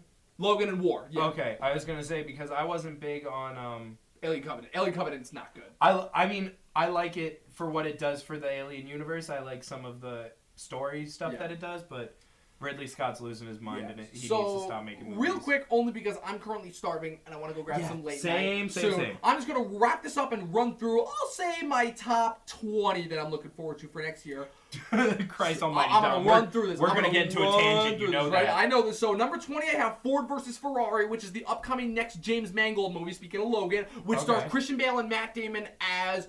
one of them is playing Enzo Ferrari, and the other one is playing Henry one of Ford. the other one is playing one of the test drivers where they're going to like it's the whole thing that starts Ferrari's feud with Ford, and Yeah. and Matt Damon is one of the drivers. Ooh, yay. At 19, Keep giving Matt Damon work. yeah, right. 19 is Ad Astra, which is the next James Gray film, following up Okay. The Lost World of Z and a couple of the last Joaquin Phoenix movies, which stars Brad Pitt as a guy who's going into space to find his dad. And that sounds really interesting. Yep. Number 18 is Happy Death Day 2, which those trailers are hilarious. Yes. And if this movie actually answers the one unanswered question from the first movie, which is how the fuck she can travel back through time, they never answer that in the movie. And it's the one thing that bugged me about that first Did they movie. answer it in Groundhog's Day? No, I haven't seen Groundhog's Day. You're going to talk about Happy Death Day and you've never seen Edge of Tomorrow, they gave a reason for it. That's because that movie's based around the time travel. Back to the Future, they gave a reason for it. Because the main thing is a time machine. I'm doing that just to bust you. I know. Just to bust watch right? Groundhog's Day, though. Okay. It's the one Bill Murray role where I think he wasn't being just an asshole on camera. And the thing about it is that the whole, from what I understand about Groundhog's Day, the whole trajectory is that that's a comedy, so that can kind of skirt by. But Happy Death Day, in it's my a opinion. horror comedy, and the time travel plays so hard into the plot that the fact that it's a horror parody. If anything, that's one of the reasons. Again, it's why definitely I like it. It's definitely it's a Scream slasher levels of parody. Yeah. So there you go. I get that. 17 is Velvet Buzzsaw, which is Dan Gilroy's follow-up to Nightcrawler that's going direct to Netflix, which was supposed to come out this year but got pushed back. I'm still secretly hoping that it is a secret sequel to Nightcrawler, which would be fucking amazing, especially because Dan Gilroy's last effort, Roma J. Israel Esquire, starring Denzel Washington, was such a letdown. Was it? Oh, I was going to watch It was such a letdown. 16, this might actually interest you. 16 is actually, so the directors of Madagascar, Conrad Vernon and the other guy, are bouncing, I don't remember, I don't remember if this is Blue Sky, are doing a stop-motion adaptation of the Addams Family, starring Oscar Isaac and Charlize Theron as Gomez and Morticia. It is, I want to say, my most anticipated animated film for next year. What a casting. Yeah. Hold on, I'll pull up the rest of the cast, because this movie has a kick-ass cast. I have to say, because I love Raul Julia. Yes, I know. I understand. He is one of the greatest casters in film. One clips I've seen of that movie, he is a force. It brings a tear to my eye every time I bring it up that he Street Fighter is his last performance living with Jean-Claude Van Damme. It hurts. It actually does hurt. Because I'm actually getting a little choked up. I love Raul Julia. I love his performances. I love how much 110% fucking effort he puts into every character. His portrayal of Gomez Addams is one of the greatest, one of the greatest. Just talk about capturing every essence of what that character was and playing it up to the levels of silliness that it is, but not to the level that it becomes unbelievable. They say only a fool will represent himself in court. Well, I am that fool! So fucking real quick. So Oscar Isaac is Gomez, Charlize Theron is Morticia. That's going to be amazing on its own. Yep. And I don't know why, but just the idea of stop motion is just perfect. Yes. For the subject matter of the Addams Family. Chloe Grace Moretz is Wednesday. Finn Wolfhard, a.k.a. Mike, is Pugsley. Yes. Nick Kroll is Fester. Bette Midler is Grandmama. The only thing I'm sorry, 2019. I'm changing it from the year of the dead cow, whatever the fuck I said earlier. The year of Finn fucking Wolfhard. Fuck yeah, absolutely. Stranger Things 3. Fucking It Chapter 2. Which I'm actually gonna get to. That's actually on my list. Why haven't they cast Lurch yet? Are they just gonna have Lurch in there and just not have him talk? Because I think that's a huge waste. Who's your Lurch cast? Ooh, because they haven't cast him yet. Who's got the biggest, most deeply baritone voice? Okay. You're gonna. I want to hear yours first. You're gonna be like, what the fuck? Okay. I'm gonna color cast a little bit. Okay. Shaquille O'Neal. I can see him. I can absolutely see him. Shaq works when you don't give him a fucking speaking line. I can absolutely see that. Give it to Shaquille O'Neal, cause he's that towering monster of or just that gentle giant as well. Either that, or if you'll allow an African American casting, right. Which, by the way, Idris Elba for James Bond. Fuck yeah. If you're gonna allow that, the guy who I can't name him to save my life, his real name, Captain Holt from Brooklyn Nine-Nine.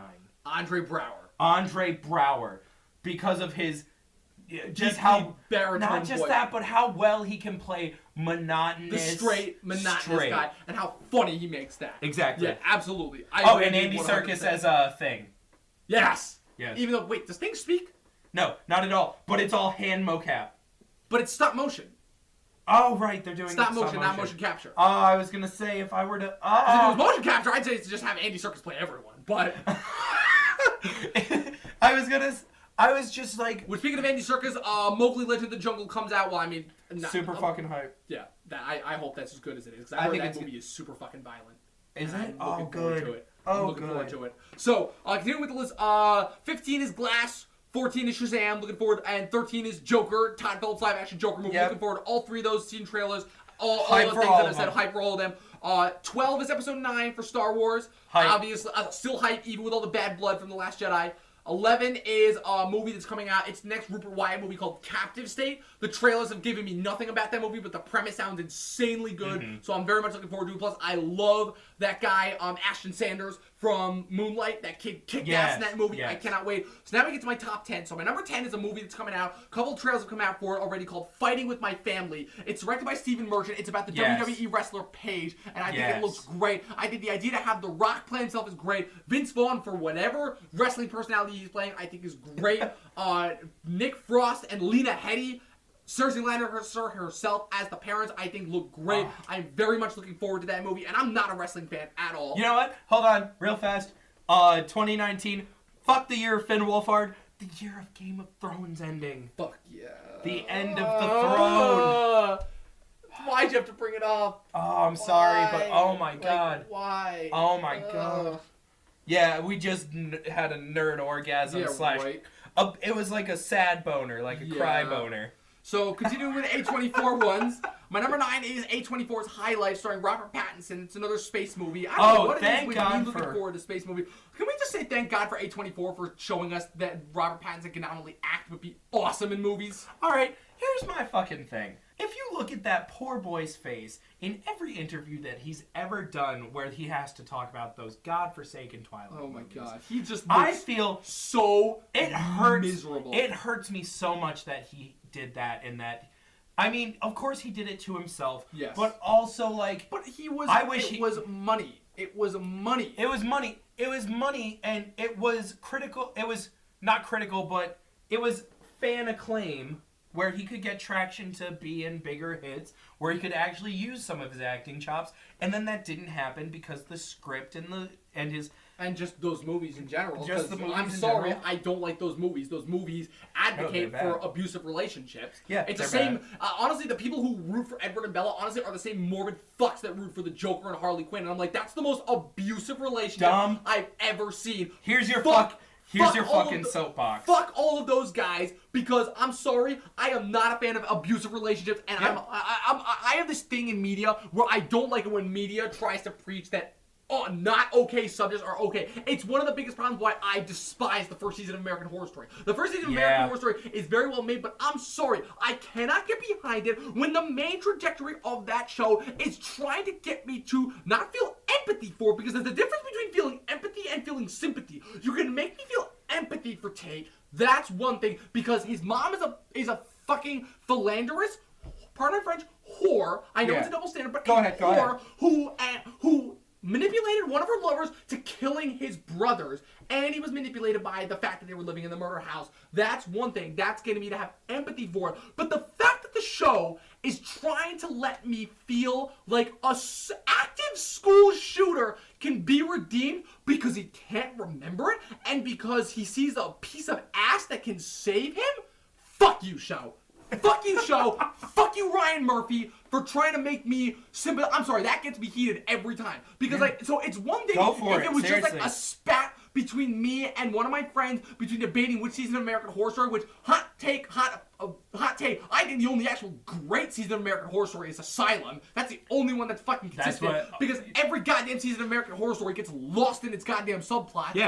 Yeah, and loses focus for any sort of a main trajectory. When your saddest moment of your 4th season is a clown fucking dying who's not even a main who's character. A serial killer in the 4th fucking episode. No. Fuck Ryan Murphy. Overrated hack. But, but fuck Murder House. I hate that season with a burning passion for that exact reason. I get that. Yeah. No, not a fan. Not a fan at all. Hit it. So, number 8 is Godzilla King of the Monsters, for giving me my favorite trailer of Comic-Con this year. And actually being able to see Godzilla kill things. Yeah, right? And actually being able to see Godzilla and putting him in the movie. And for what they're going to do with Mothra and Rodan and King Ghidorah. Oh, I don't give a fuck about those people. Godzilla's actually going to be in his own movie. That they set that movie, the tone of that movie to Claire de Lune, and it is one of the most gorgeous, visually engaging trailers I've seen of the year. I think Michael Dougherty is going to bring to that movie the sense of monster madness that was missing from Gareth Edwards' first one. Dom. Yes? Fuck all that. Yeah. They're actually putting Godzilla in the movie. Yes. Thank God. Do you know? I'm guessing you didn't like the Gareth Edwards one. Oh, from weird. 2014. Oh, almost like there wasn't a video called 7 Minutes of Godzilla, which had every scene. I think it was more like 11 minutes. But No, I it was see 7 minutes. 7 minutes? 7 minutes I of swear it was Godzilla. 11 minutes. It might. I don't know be. if they're counting like the opening scenes, like with the footage going Oh, from I Japan. fucking don't. Which, by the speaking of way, which, can we just talk about the fact that the MonsterVerse is the second best cinematic universe after the MCU? the Monster Universe. Yeah, between Godzilla and Kong. Yeah. Yeah, Yep. they're the most consistent ones, Sorry, but continuity-wise. Even but though when Kong, you get even though when Kong you get falls, A-list fucking actors. even though Kong falls apart once they get to the island, I still like it. Yeah, absolutely. Again, I hate this term. Shut your brain off movies. Yep. Popcorn movies. Yep. You know. Also, I love. Here's the thing. Okay. I think if you're gonna make a Godzilla movie, you know what? Whatever. Don't show Godzilla. You're right. Don't kill off Do the Bryan fucking Cranston Yeah, man! in the first He's the 30 most minutes of your Interesting. film. And like I said, the biggest Oh my problem God. with these two movies have been the human characters, and they keep killing off. I don't want to watch Aaron Taylor Johnson interesting run ones. around San Guess what I'm Francisco saying? The for only interesting 2 character in hours. fucking Godzilla is Bryan Cranston, and they kill him off to focus on Aaron Taylor Johnson's boring face. That's his worst performance that I've Yeah, seen easily. absolutely. And at least the one thing that Kong did. Also, he's married to his sister. Oh, yeah, oh, that threw me off. I'm like, wait, what? No, I know, I'm crossing no, universes. You're right. So fucking, and at the very least, Kong made the thing, once they got to the island and they killed off John Goodman, who's the only interesting character, and they basically turned Samuel L. Jackson into a parody of himself. Yeah. At the very least, they brought in John C. Reilly, who was able to maintain the heart of that movie. Yeah. Which was great. Oh, and by the way, we talked about Tom Hanks earlier in the night. Give John Goodman more roles. No, right? John Goodman and John C. Did Reilly. Did you ever see Red State? No, I have not. Sit down, Red State. From Kevin Smith. Yes. And it's so funny, too, because I almost watched... So me and my buddy Jay, real quick tangent, had this thing where every week we would put up a Facebook poll and have people vote on what movie we would watch in a week. And for the week that we did Red State, guess what movie Red State lost that we watched instead? What? 2011's Take Me Home Tonight, which, hot take, is one of the funniest underrated movies this decade. Oh, People yeah. gave that movie so much shit because it was shelved. Bring because back it was supposed Topher to come out- Grace. Topher Grace is back. He was in Black I Klansman. know. He's going to be in Under the Silver Lake, which ironically enough, speaking of which, is my number 7 for most anticipated. Hey, I'm we going to got watch back that to movie, it. and I cannot wait for that movie. It is David Robert Mitchell, the director of It Follows, doing a slapstick comedy, modern day noir, starring Andrew Garfield as the biggest hipster ever, who's investigating the disappearance of his next door neighbor. And I cannot wait because everybody who's seen this movie has said that it's fucking great. I feel like I've heard of this film. Google it. You probably have. Yeah. I think YMS Yeah. might have talked about it a little bit. So, just fast forwarding through it, number 6 is Uncut Gems, which is the next film from the Safdie brothers, which stars Adam Sandler in a Pacino-esque role as a mob boss who oversees a diamond heist that goes incredibly wrong. Sounds good. Number 5 is Harmony Korine's next movie, who directed Spring Breakers, The Beach Bum, which stars Matthew McConaughey as a beach bum who's just chilling on the beach. It also co-stars Zac Efron, Jimmy Buffett, and Snoop Dogg, and also has Jonah Hill in a Blinker You'll Miss a cameo in the trailer. All right. Number 4 is Us, which is the next film from Jordan Peele, which stars Elizabeth Moss, Lupita Nyong'o, and I believe it's bringing back his Blumhouse's go-to regular Betty Gabriel. And I know nothing about what this movie's going to be about, and I don't care because I cannot wait because it's Jordan fucking Peele's Peele. follow-up to Get Out. And then my top 3, pretty predictable. 3 is Avengers 4, 2 is The Irishman, 1 is Once Upon a Time in Hollywood. Yeah. Yeah, Perfect. Awesome. Perfect top 3. Yeah, that's In that order too. In that order. Yeah. Ooh, sorry, but I throw Irishman above Once Is Upon a that Time because in of Hollywood. anticipation for the movie or because of Scorsese over Tarantino? It's a mixture of Scorsese's cast, the fact that yes, I take Scorsese over Tarantino. Yeah. Pardon me. Right. That might throw some people off because I know a lot of people love how Tarantino's so anti-system, Yep. whereas Martin Scorsese is so system. Right.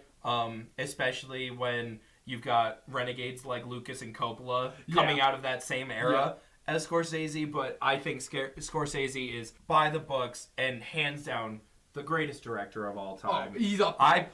For me, I still like Tarantino, but right. And so, once you get to the top, I've noticed this more than anything in movies. It's kind of like, okay, I used to say this thing, and it still rings true in my ears to this day. Asking a movie lover what their favorite movie of all time is next to asking a fat guy what his favorite cheeseburger is. yeah. I love all of You them in love different them ways all for everything. In different ways, exactly. Like I like Shake Shack. I like Five Guys. I like fucking. But it's Five Guys. Right. I even like McDonald's Big Macs. Yeah, But I it's like Five McDonald's Guys. but Five Guys. But it's Five Guys. Not even a question. But Five Guys. but here's the thing. You know, and Although I'll take like any regular diner in New York any fucking day of the week because god, diner burgers from New York City. Absolutely. Holy fucking shit. Anywhere that can nail medium rare. Yeah. Oh man. Anywho, but like you get to these points where you're talking best director, best movie, best this, best that. Yeah, and it's it one of the really reasons muddies why at the top. It really makes again, it's one of the reasons why award ceremonies I feel like are losing touch because in the end we don't want to pick a favorite. We want to celebrate the best films. Yeah. Films plural because obviously there's not going to be. It's not I like think the Lord of the Rings. There isn't one to rule them all. I like there it. isn't. I Pretty like good, it. Right? How do you think of that for a closing? I think we still have to do trivia in our sad moment. Yeah. Oh fuck the sad moment. Yeah. Well, we'll do trivia to make ourselves happy first. Rest in peace, Stan Lee. You said it first. I know. I think I'm gonna save trivia for after. I'm really fucking hungry. No, that's I know, fair. I'm really, That's fair. Really I'm ready to hungry. go. Wow. Rest in peace, Stan Lee. Like, yeah, he was 95. Yeah, we were all expecting it, but still, yeah. like, my biggest thing that I just want to touch on. Did it hit you as hard as it like? I don't want to say as hard as it hit me. It was more so just a shock of because it's not a competition. It was more just a fact of, like I said, I knew he was gonna go. It was just more so a fact of, it had to be today. It had to be today. Yeah. You know, like fucking, because now when you see him in Captain Marvel, when I see him next week when I'm home and I watch him in Spider-Verse, his cameo in Spider-Verse, when I watch him next year in Captain Marvel and Avengers 4, and I watched Venom again, by the way. Oh man, he's fucking. I don't even remember his cameo in that. It's at the end, and he's basically like, you know, you two are pretty good for each other. Oh yeah, and then that's Venom right. is like, what a nice old man. Let's eat his dog. That's right. I remember. I still think his cameo in Ant-Man and the Wasp was fucking hilarious. Oh yeah. And Guardians 2 for confirming that he's the Watcher. And Fantastic Four 2, which in that piece of shit movie, the funniest part comes from him literally admitting who he is in the movie, not even recognizing him. And credits at the first Fantastic Four for actually giving him an actual character to play. Yeah. With Willie, the owner of the Baxter Building. And shout out to Iron Man for Downey Jr. mistaking him for Hugh Hefner. Yep. And shout out to the Avengers, the deleted scene from that movie where he urges Captain America to ask out a girl. And shout out to Age of Ultron for being the only movie where I believe he utters his catchphrase on screen, which... Excelsior. Yeah, Excelsior. And we're never going to hear him utter that in person again. Ever. So... But I mean, what's your favorite Stan Lee cameo? I mean, yeah, the one from Civil War is funny, but for me, I feel like that's a really easy joke, and I feel like it's just Stan that sells it. Yeah, so cameo-wise... and I know we're probably doing a disservice by only talking about his cameos, but like honestly, like I feel like enough has been said about him, and I don't want to repeat something. I feel like it would be disrespectful to repeat something that he's already said. So we'll do the cameo. I'll say my cameos, but then I have a question for you, and it's from the heart and it's genuine. Yes. So my favorite cameo either racks up with Age of Ultron, like you said, because not only that, but it was a great dialogue that he had. Yes. You know. I loved the first Avenger because I think his line I thought he'd be taller. And honestly, that makes me hate Amazing Spider-Man 2 even more because Amazing Spider-Man fucking used the exact same setup, only put him in a graduation instead of a war ceremony. Yeah. Oh, and literally just flipped it where it's just like, oh, I think I recognize him instead of, oh, I thought he'd be taller. It's the exact same setup. Yeah. Fuck Amazing Spider-Man 2. But anyways. Amazing Spider-Man 1's cameo was just that fun. Was great. That was hilarious. And then, oh god, I don't want to say any of those are my favorite though because because to say that one is the best, it's like they're all great because he's the man. He is Stan the Man. He is the originator of Stan the Man. Yeah, exactly. Oh man, I know I have one more, and it's killing me that I'm just. If you name what he does in the cameo, I might be able to help you out because I'm pretty sure I've got all of his cameos memorized to a T. Oh god, I can't even name what he does. I had it before and it left my fucking head. Because I know he wasn't in any of the Punisher movies. He's been in surprisingly few X-Men movies. Think of all the X-Men movies that came in. It started in the second one. 3. He was in 1, 3, and Apocalypse. And Apocalypse was another one that repeated a cameo they did because the exact same fucking cameo he did in X3. Only he's with his wife or daughter or somebody. So another reason to say fuck X-Men Apocalypse. I hate that fucking movie. I hate that fucking movie with a burning passion. I liked his Teen Titans Go to the Movies. Yeah, that was funny. That was funny. Deadpool. First Deadpool. Oh, that was it! Fuck. That was it! Oh my god! It was the I knew I was first gonna do Deadpool. it! I knew I was gonna do it! It was the first oh my Deadpool god. movie. Give it up for Chastity, or whatever the fucking stripper's name was. I'm like, Yeah. Stan Lee is in heaven right now. And he has openly admitted in interviews that's his favorite cameo. Yes. Oh yeah, absolutely. Okay, so with from that happy moment, hold on. Yeah. I want to have a genuine moment that only you and I could have. Yeah. And everyone else that's listening to this. Well, no, 10 just people that are listening. well, that, and they'll be able to think about it. Right. When was the first time that he affected your life? When was the first time, or not even just the first time, but the biggest moment where you were like, Stan Lee, through his works, through his speaking, his just in general? I think I would have to say it was the moment where. So obviously I was one of those guys when I was first breaking out into my internet career, for lack of a better word, around 2013, 2014. Yeah. And I was going through all the videos and keeping track of all the cameos that he's had in movies, and then obviously now. Oh wait, and hold on. hold on. You just reminded me of the greatest cameo he ever did. It wasn't even a Marvel movie. Which was? Mallrats. Yes! Fucking Mallrats, absolutely. That was the best. Absolutely. The way he breaks down his characters And I to think a my sad. favorite part of that is still Jason. And you know what? I'll tell you another really tender, sweet one from a terrible movie. Yeah. Spider-Man 3. I love his cameo Yeah. in Spider-Man 3. Yeah. That is just so quick blink you miss it, but it's really tender, really sweet. Just like kind of another example of how showing that Peter's on top of the world at the beginning of that movie, but like not shoving it in your face. That cameo is a beautiful cameo. Yeah. And it works because it's so sweet, it's so tender. But I didn't mean to steal you back from the cameos. Go back to but Mallrats real quick, though. Just Jason Lee's reaction once he figures out that that's Stan Lee is amazing. And Kevin Smith has gone on record to say, like, how much Stan affected him. Well, yeah, by it was his agreeing to father. film It was that his cameo, second father figure. Which is incredible. But yeah, so for me at least, so my big thing with me for Stan is...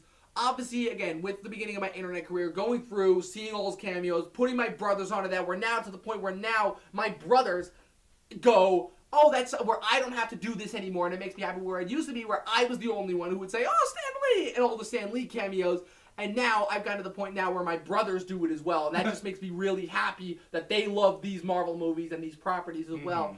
But I don't know when it was, but I think it was this year, actually. It was just something about me made me realize it's just like, wow. Not only did this guy live one of the fullest lives of all time, not only did he get ups and downs, but it was the fact that he was the guy that gave humanity to superheroes. Yes. And nobody before that had the guts or the balls or the foresight to do that. And I know that it's been said a million times before by everybody on Collider and everybody on Screen Junkies, but it's true. He is the one who came up with the idea to say, what if superheroes were having problems with their bills? What if superheroes were in bad relationships? What if superheroes became alcoholics? Yeah. What if a superhero was a teenager who had to balance out being a superhero with going to high school, having friends, dealing with grades, and just the idea of seeing all of his work now being presented in the capacity that it is, to now where the dominant form of pop culture and box office revenue grows is dedicated to his creations, specifically his creations. Yeah, how much money has he? Yeah, but not just a money thing, just the ability to see that and see how beloved his stuff is and still maintain that incredible personality that he just was known for. 95 years old and still having just that incredible enthusiasm and that incredible life. It's one of those situations where I saw a meme recently where, so you're aware of who John Schnepp is, right? Help me out. John Schnepp is one of the personalities at Collider, kind of a really big, tall guy, frizzy hair, No, glasses. actually. He was the director of the documentary, The Death and Light of the Death of Superman Lives, What Happened. And he passed away this summer from a brain hemorrhage. And the decision was made to take him off life support. He was very young. He was 51 years old. But there was this incredible artwork that was done that was released afterwards. He was the biggest comic nerd you would ever meet. And it was this incredible artwork that was done. And it showed a picture of him in heaven at a table having an arm wrestle with Jack Kirby. And it was so perfect if you knew the type of personality that John Schnepp had. And obviously imagine Stan Lee now joining that table, but there was this other incredible thing where I don't remember if it was a picture or a dialogue. It was a back and forth between God, him and God. And I cannot fucking remember what it was for the life of me, and it's killing me, but it was something along the lines of, Well, let me see if I can find it. I don't remember Yeah. if I saved it or not. Go ahead. But it was something along the lines of he's talking to God and God is like, Stan, it's time to go. And he's like, but wait, I haven't done everything yet. And he's like, what's there left to do? And he goes, and it's something to do with the fans like mourning him and saying goodbye. And it's like, all right, I'm good. Mm-hmm. And then, yeah, oh, wow, I'm even choking up over it. Goddamn, like, wow. Well, so my first interaction with Stan Lee. Oh, and by the way, fuck Bill Maher for your comments, you insensitive jackass. What did he say? He fucking said, Stan Lee died and the world is mourning over a guy who, I don't know, made some comics, made some movies, and wow, it's only in a world where Stan Lee's, he's like, so somewhere along the lines, kids stopped growing up and started to continue to like comic books, even as they're adults, and use that as like a crutch for being an adult, and fucking only in a world where comic books are revered as a dominant form of culture would Donald Trump be elected. Basically trying to say that Stan Lee's creations are the reason why Donald Trump got elected. Fuck you, Bill Maher. Fuck you so hard. Whoa. Yeah, like, oh my god, that just pissed me the fuck off.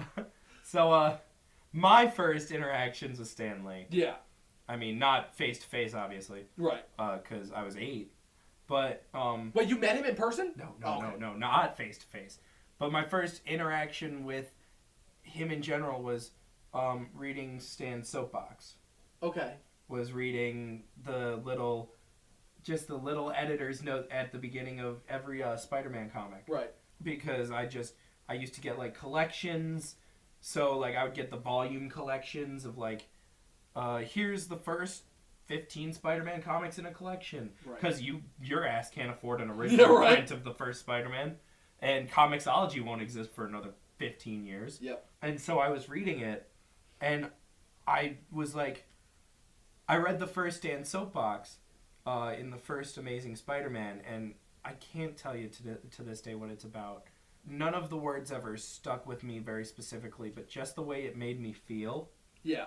And just the hope that his words gave me, you know, that he made it a point to say that it was okay to fuck up. Yeah. It was okay to have flaws. And like you said, that's what he tried to get out through his heroes. Like, it was okay.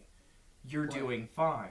Right. You know, and that just sticks with me. And then, you know, there was the Spider-Man video game that I played growing up too, where it opened with his, how's this one for you, true believers? Nice. And it was just, it was hearing the excitement in his voice in a shitty console port of Spider-Man that wasn't that great, and that, you know, I mean, it's a great game and I love it, and I have nostalgia, rose-tinted glasses for it, you know. But all in all, I'm sure other people would go, this isn't a good game. Yeah. So, again, not to cut you off, go ahead. Just to wrap it up. So, in my obituary that I wrote for Lee on the day that he passed, because I found out when he passed, Brandon asked me, he's like, so what's the cover story going to be this week? I'm like, bro, if you put anybody else on that cover besides Stan Lee, like, made sure it was an entire page. I think I ended up writing like close to like 1,200 words. Like, I really went into it. So, on the day that he passed, or the day after that he passed, Ron Perlman was on Collider Live, and they were interviewing him, and they, of course, asked him about it, and he gave one of the most incredible things, because one of the biggest things that Lee talked about in his early career was how he would look at what he was doing as compared to, like, how am I contributing? Like, why is what I'm doing more important than, say, doctors who go out and save people's lives, or cops or something like that? And it was only later on that he realized, it's like, us as storytellers give those people something to look to. Yes. We give them something to combat the horrors of the world, because without that form of escapism, we have nothing. And Perlman recanted a statement from his memoirs that was very similar to it, where the exact quote, I have it written down, is, there's a nobility to the storytellers, because what we do when we dig as deep as we can to the real truth of the human condition is that we provide an opportunity for people to collaborate to celebrate their commonalities rather than their differences.